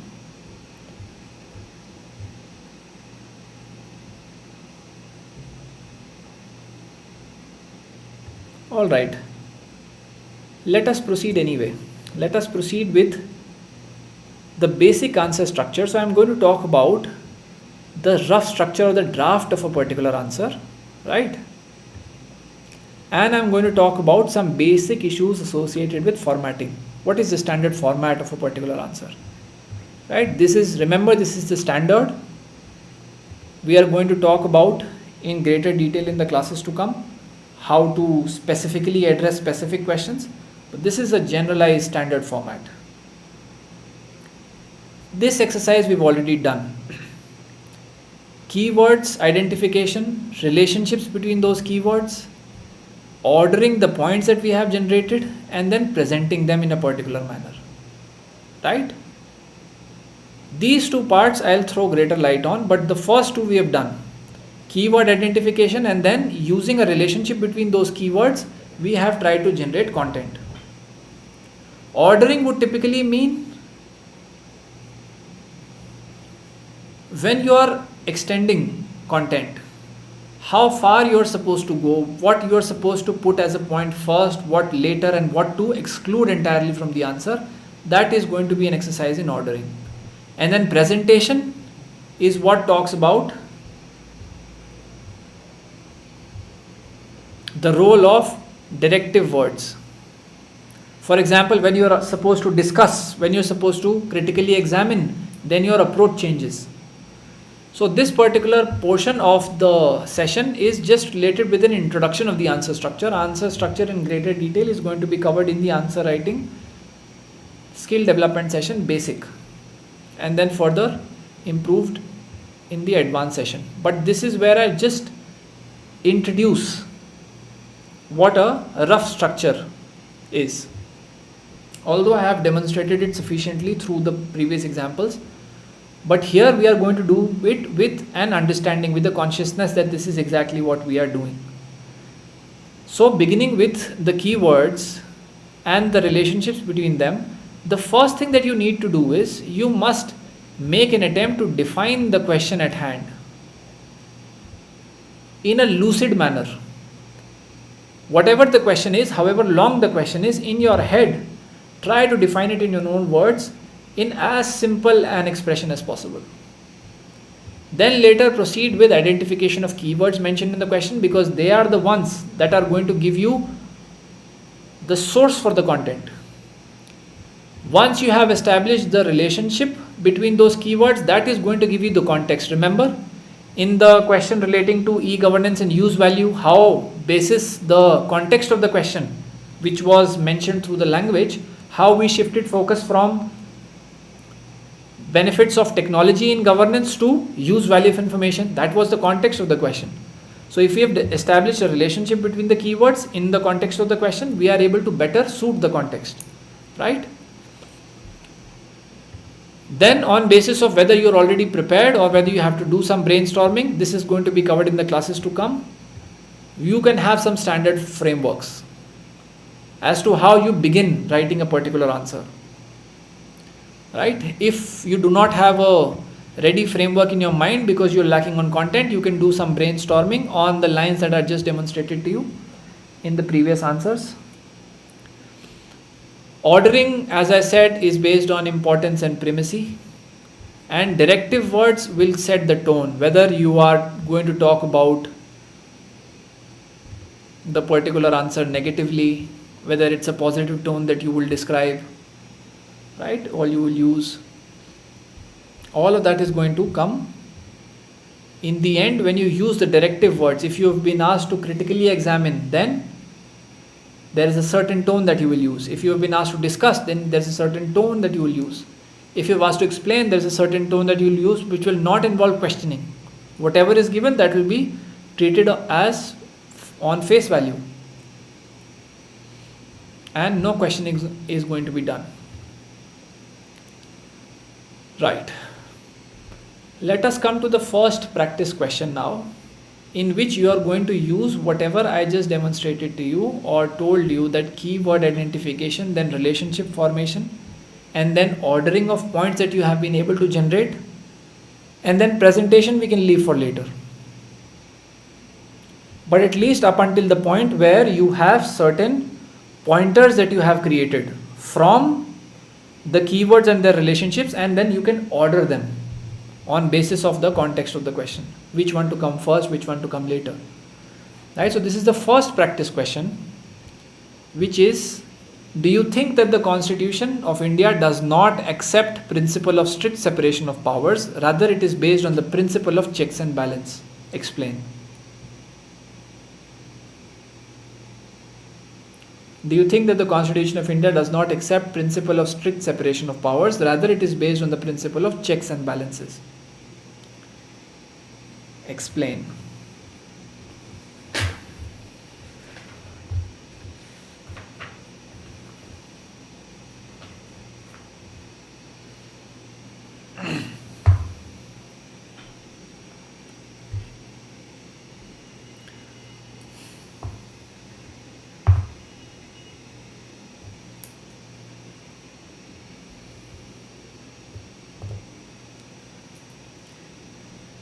This is a practice question for you. You may take the next 5-7 minutes, whatever time does it take, to create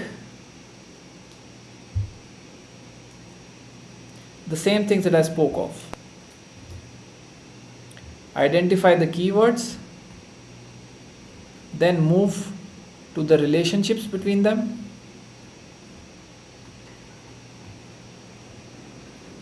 then you can establish what background or what intention is there behind the question, which is the context, and then you can start framing pointers or arguments. They may be incomplete.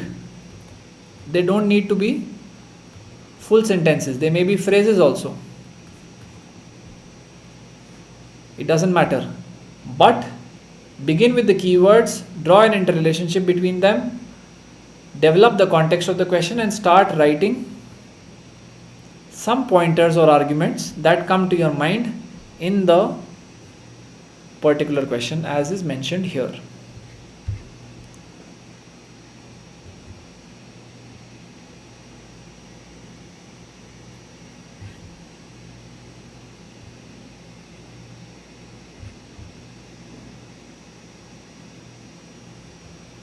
The time is 1:24.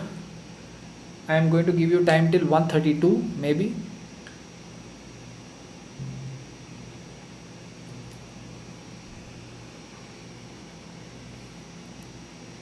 To create whatever we've discussed. Just ideas would work fine. Just ideas, whatever proto argument that you can create. Any unfinished, any underdeveloped argument would also do fine. They could be words, they could be phrases, anything.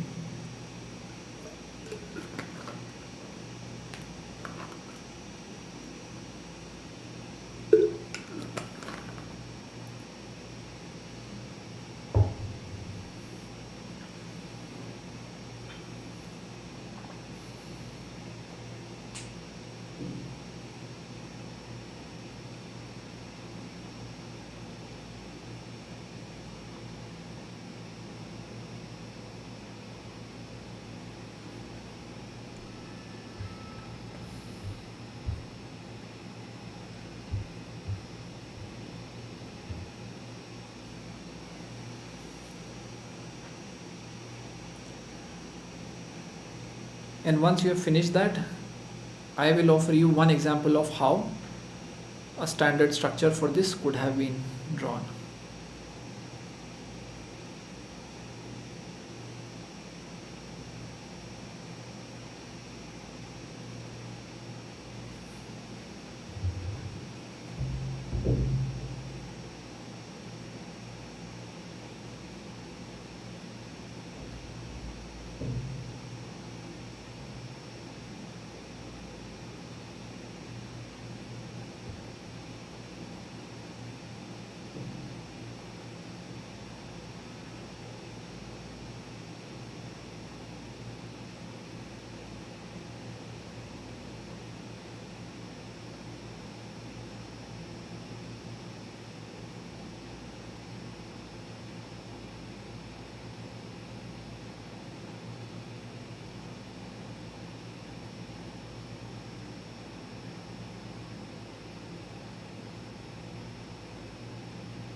It is also alright if you have absolutely no idea of what separation of powers is, what checks and balances is. It's okay.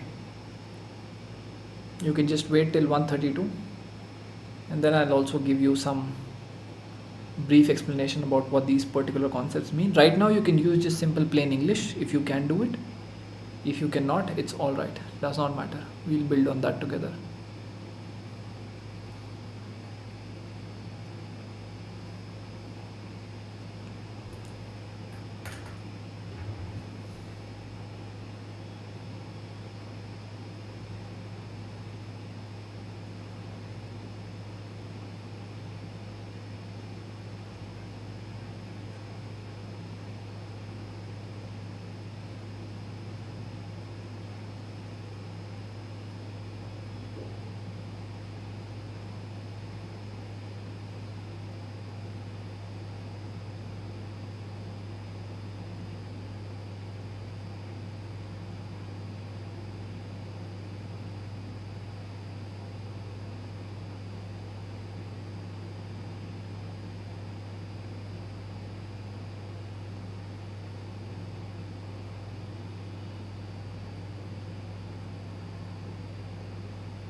Alright, whatever you've written as a part of this practice question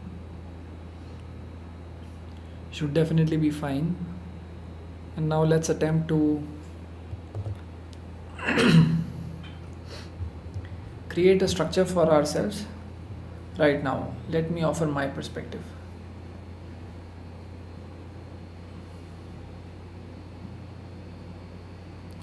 So understand that the separation of powers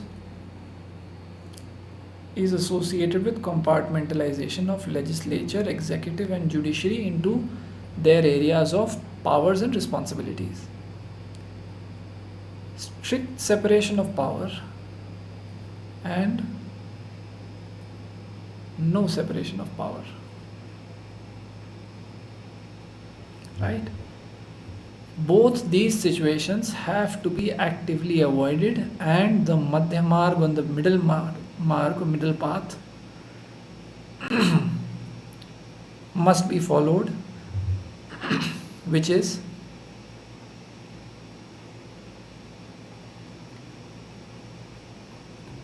the path of check and balance. Right? I'll explain to you how, but first of all, let me speak to you about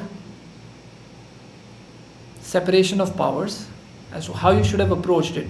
Because in the question it says, do you think that the Constitution of India does not accept principle of strict separation of powers, right? Rather it is based on the principle of checks and balances. Thus what the question essentially says is that strict has not been accepted, and neither is there an absence, a total absence of separation of powers, right? But there is something called the middle path here, which is the doctrine of check and balance. What is meant by a strict separation of power? Where there is absolutely no overlap of functions between all of these. Now understand that this cannot be the case even if you know anything about, let's say, parliamentary system of governance. You understand that the members of the executive are going to come from legislature in a parliamentary system? Yes or no? The members of the executive are going to come from legislature, and thus do you think a strict separation of powers is possible between legislature and executive? Not possible. So this understanding, if you know, you can extrapolate here. For absolute absence of strict separation of powers, again, this is also not the case, because you understand that I can give you an example here. Let's say, okay, the president's removal. Can the president be arbitrarily removed by the legislature as and when the legislature deems it fit? No, because the president has been given protection under the constitution, where he cannot be removed on any other ground than violation of the constitution. Right? Thus we can say, even if we know anything about president's removal, we can say that it is also not the case that there is a total absence of separation of powers, and that the legislature can take over all the functions and has powers to exercise over the executive. Right? Both these situations are non-existent, that there is no standard strict separation of powers, or there is strict separation of powers. Both these situations are not present. Which situation is present? Check and balance, that of the middle path. How would the middle path thus be classified? If you want to go the route of the middle path, you can say that there would be overlap. Because if there was no overlap, then this would be strict. And we understand that Indian constitution does not provide for strict. So there would be overlap. But the overlap would be of a incidental or superficial nature, right? And not of core functions. Do you understand that separation of powers is there, but not so strict? There is going to be definitely certain overlap of functions and powers, but the overlap is not going to be such that it takes away the core functions of another branch of government. It will never be the case that legislature takes away the core functions of executive. It will also never be the case that executive will take the core functions of legislature. That is exactly why you understand that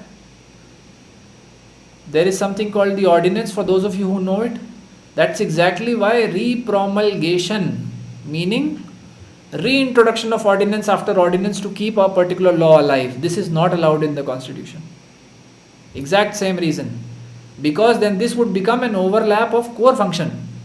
It would almost become like executive has started to make laws, which is not possible.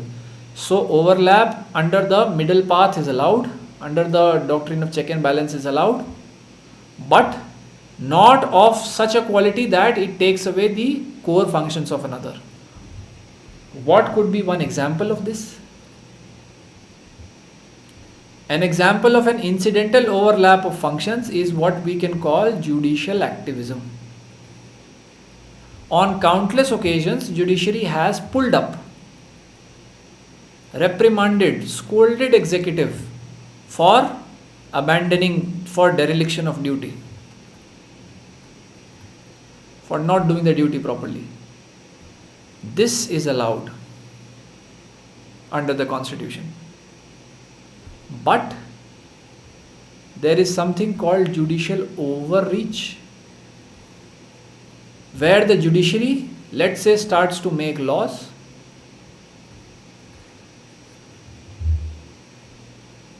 right? Then it would be an overlap which is of a core function. Do you understand this much? It would be an overlap of a core function. If judiciary starts to make laws, judiciary can pull up the executive when it goes wrong, but it cannot start to make laws, right? Thus, what in effect it means is that, again, coming back to the importance of expression,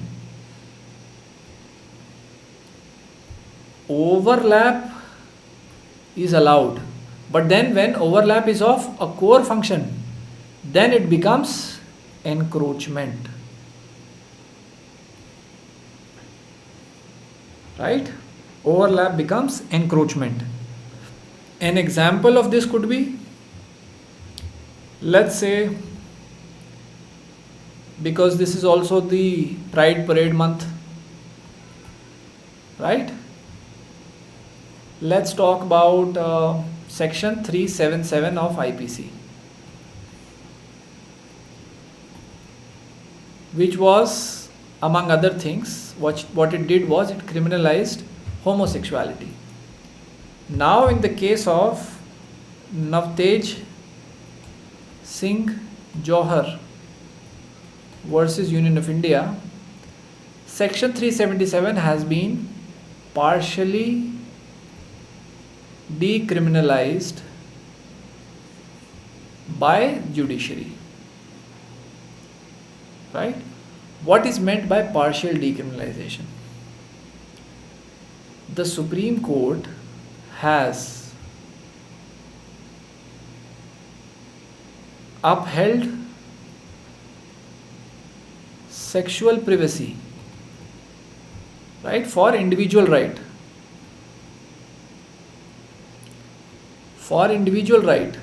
But has it changed policy stance? Policy stance meaning thereby, has the Supreme Court taken the position that gay relationships, homosexual relationships must be made legal? Has the Supreme Court said that? No. It has not changed the policy stance of the country, because changing the policy stance is the work of the legislature. The Supreme Court could hold or could uphold the sexual privacy, right to sexual privacy, the individual right, but it could never say that homosexuality is now supposed to be accepted as a feature of the Indian society. That is still left to the legislature, right? And thus what is meant by partial decriminalization is that if homosexual relationship is established between two adult consenting partners, then 377 would not be invoked. But if at all a homosexual relationship is established against will or with a minor, then apart from relevant provisions of the POCSO Act, 377 would also be applied if the nature of violation was homosexual in nature. Alright, so you understand what court did in Navtej Singh Johar versus Union of India. The court did not make a law saying that homosexual relationships are legalized, but it said incidentally, only superficially, it said that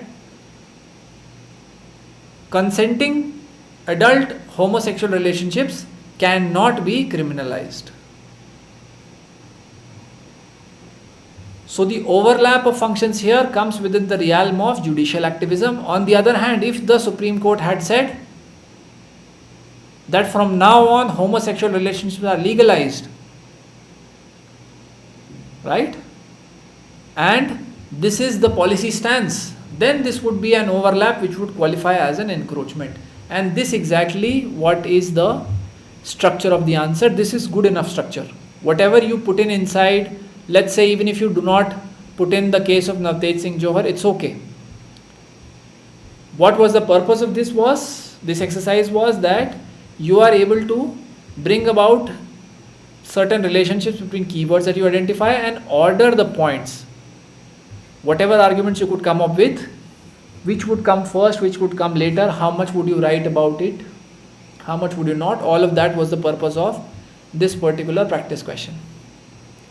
Again, draft and the rough structure is going to be extensively discussed in the answer writing skill development class. This is just an introduction, just a brief introduction, acquaintance you are making to both the rough answer structure and the standard format. The standard format of any particular question answer is going to be introduction, body and conclusion, except wherein it does not apply. Again, this is to be discussed later, but as of now this is the standard that you are going to take: introduction, body and conclusion. What is meant by introduction, body and conclusion? The beginning part of a particular answer must satisfy the objective of abbreviation. Whatever you are going to write in the entire answer, try to abbreviate it in 3 to 4 lines, maybe 2 sentences. Right? Whatever you're going to write, everything that you're going to write in the entire, I'll demonstrate it to you through an example. But whatever you're going to write in the entire answer, try to concise it, compress it into 2 or 3 lines and introduce it as the introduction. The purpose of the introduction is an abbreviation of whatever your arguments are going to be. Then the stand that you have taken in the introduction, you have to substantiate it, prove it through either GS, through current affairs, through facts, through data, whatever. So you will use the next part, the next paragraph, which is the body of the answer, to substantiate the answer, the arguments that you have already compressed and introduced in the introduction. So you're going to go in a little more detail and try to prove it to you why the stand that you have taken is what you will stick to. And the purpose of the conclusion is again going to be to write 2 or 3 lines to reaffirm the stand that you had taken in the introduction before. There are some changes to this advice. For example, in questions relating to critical analysis, I'll tell you what to do. That's supposed to be done in the skill development session. But as a standard takeaway, remember that conclusion is going to be a reaffirmation of whatever you have taken the stand of in the introduction, except when you're asked a question, except when you're choosing a particular stand out of 2, except when you're critically analyzing. All of these exceptions are there. But generally, it's going to be a reaffirmation of the stand that you've taken in 2-3 lines. All the content that you use, all the current affairs that you put in the answer, all the data that you put should be in the introduction if you seek to use them for abbreviation, in the body if you seek to use them for substantiation, In the conclusion, if you seek to use them for reaffirmation. If you want to abbreviate the argument, use any data, current affairs or standard content for that purpose. If you want to substantiate any argument, use your content, current affairs and data in the body. If you want to reaffirm the stand that you've already taken, use your data, current affairs and standard content for that particular objective. Right? Now let me proceed to demonstrate, and this is the final demonstration of today's lecture, and I believe the class has already gotten extended by quite some time, but I think it's going to take only 10 more minutes, and then is when we can finish this. This is the last question of the class. This is also the practice question. Assess the role of British imperial power in complicating the process of transfer of power during 1940s. Assess the role of British imperial power in complicating the process of transfer of power during the 1940s. Now, before you begin doing this on your own, I would like to demonstrate something to you beforehand, right? Because this is not the draft that I want you to make. Make an attempt to write an answer in the format that has been given to you, which is an introduction, body and a conclusion. 3 paragraphs. First paragraph to be of 2-3 lines, second paragraph to be of, let's say, a page, and the third paragraph to be of again 2-3-4 lines. Right? That kind of an answer, beginning with the draft for this question, try to put whatever you have written in phrases in the previous practice question. Now you can create full sentences, right? Before that, I'll just demonstrate it to you what is actually meant by abbreviation, substantiation and reaffirmation for this particular question, right? Okay. In the question, it has been given to you that 1940s, so basically 1940 to 1947, that is when the British would leave.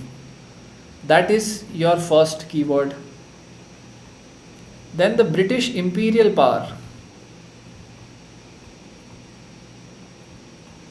Imperial power, imperialism, you must be able to distinguish it from colonialism. Here, if you are able to sufficiently distinguish between them, understand that it will mean external control and influence. That's all. Right? That's the second point. And what are the British trying to do? Complicate. What complicate? Transfer of power. Transfer of power to who? To the home government in India. Right? That's what they're trying to do. Now is where a little bit of content comes in, because if you remember what happened in the 1940s was that Britishers used one single methodology to complicate the transfer of powers, which was divide and extend rule. Divide and extend rule. With the August offer of 1940, the idea was that the Britishers had promised basically that there is going to be Britishers had promised by the August offer that there is going to be a constitution post World War II, right? But if the minorities object, then no transfer of power under the constitution made after a constitution making exercise would occur. That's why the August offer was rejected. Then with the Cripps mission in 1942, then with the Wavell plan of 1946, then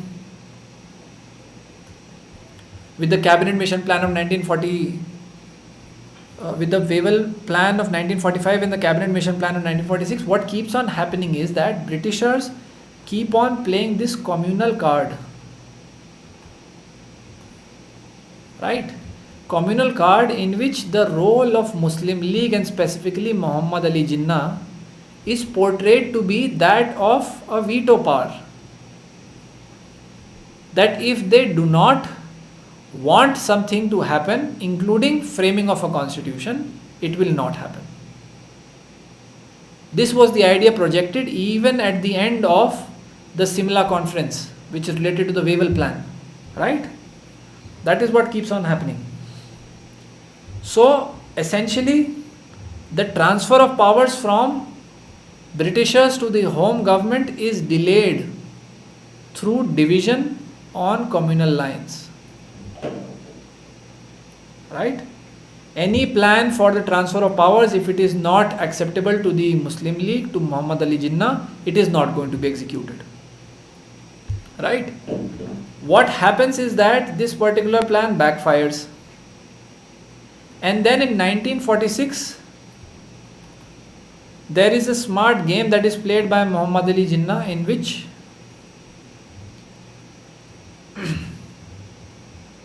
the executive or the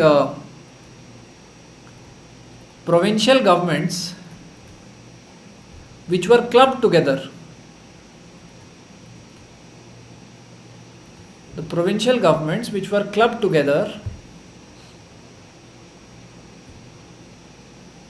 as Group A, Group B, Group C, right? This gave the Cabinet Mission Plan of 1946, it actually grouped the provincial governments into Hindu and Muslim majority areas,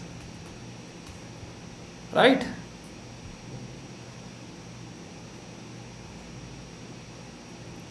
So as a result of such a clubbing, what happens is the autonomy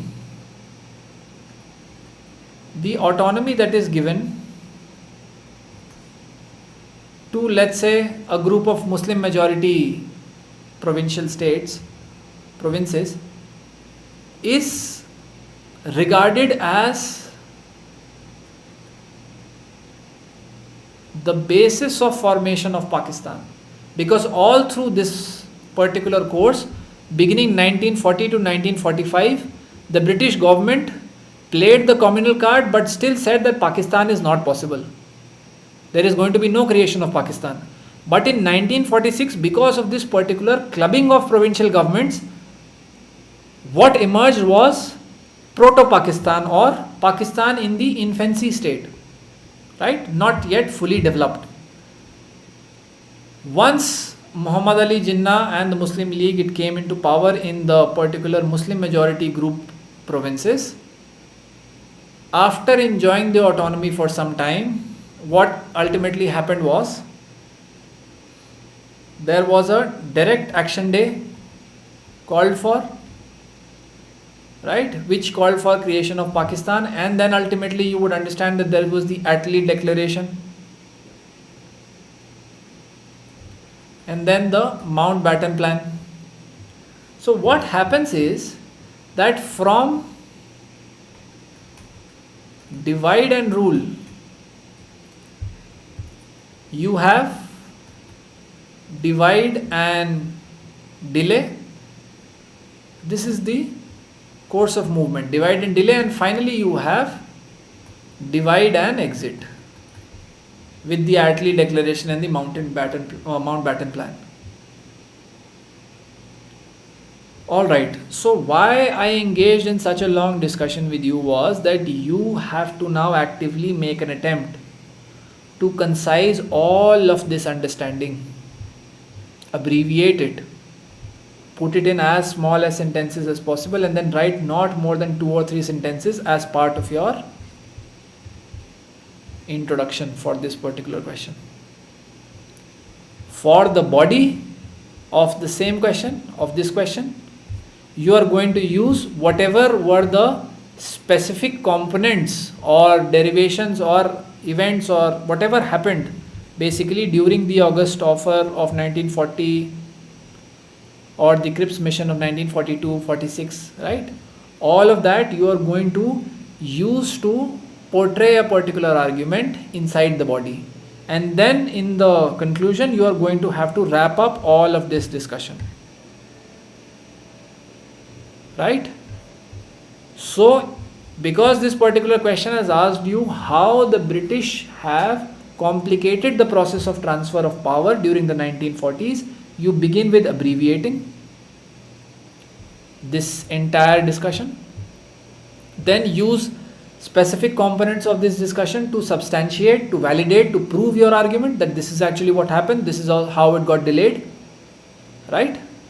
And then finally, you have to conclude that yes, because of the British policies post 1940, there was a significant delay in and complication also in transfer of powers, and these are the stages that occurred during the process of transfer, right? So you just stick to the same idea that you had portrayed in the introduction, in the conclusion also. This particular question, along with these two exercise questions, you can take a screen grab of your mobile or whichever device you're on. For both these, this question also and these questions also, you can read a little bit before you begin attempting them. But once you have read, you can close whatever sources that you have and then begin to create a rough draft on these lines, right, which we've discussed before, and put it into this particular standard format, which is the introduction, body and conclusion for these three questions. Assess the role of British imperial power in complicating the process of transfer of power during the 1940s. You can take a screenshot of this. Then exercises these two questions also. Those people who already enrolled are the only ones who are going to have it checked and evaluated. Any other person is free to ask any inputs that they want from me, right?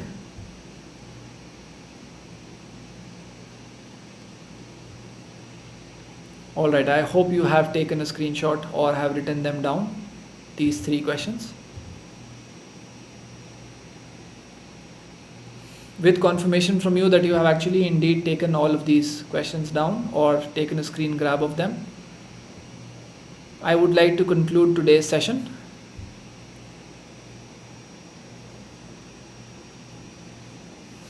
Okay.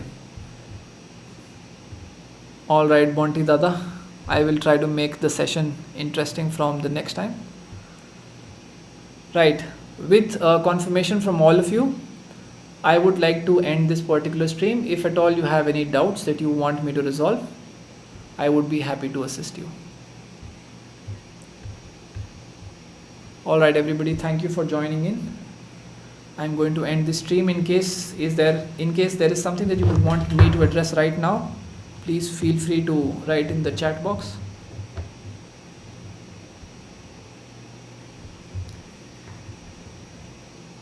Alright, let me end the stream now. I hope you were able to derive some value from the session, and at least this is going to initiate you into writing answers on your own.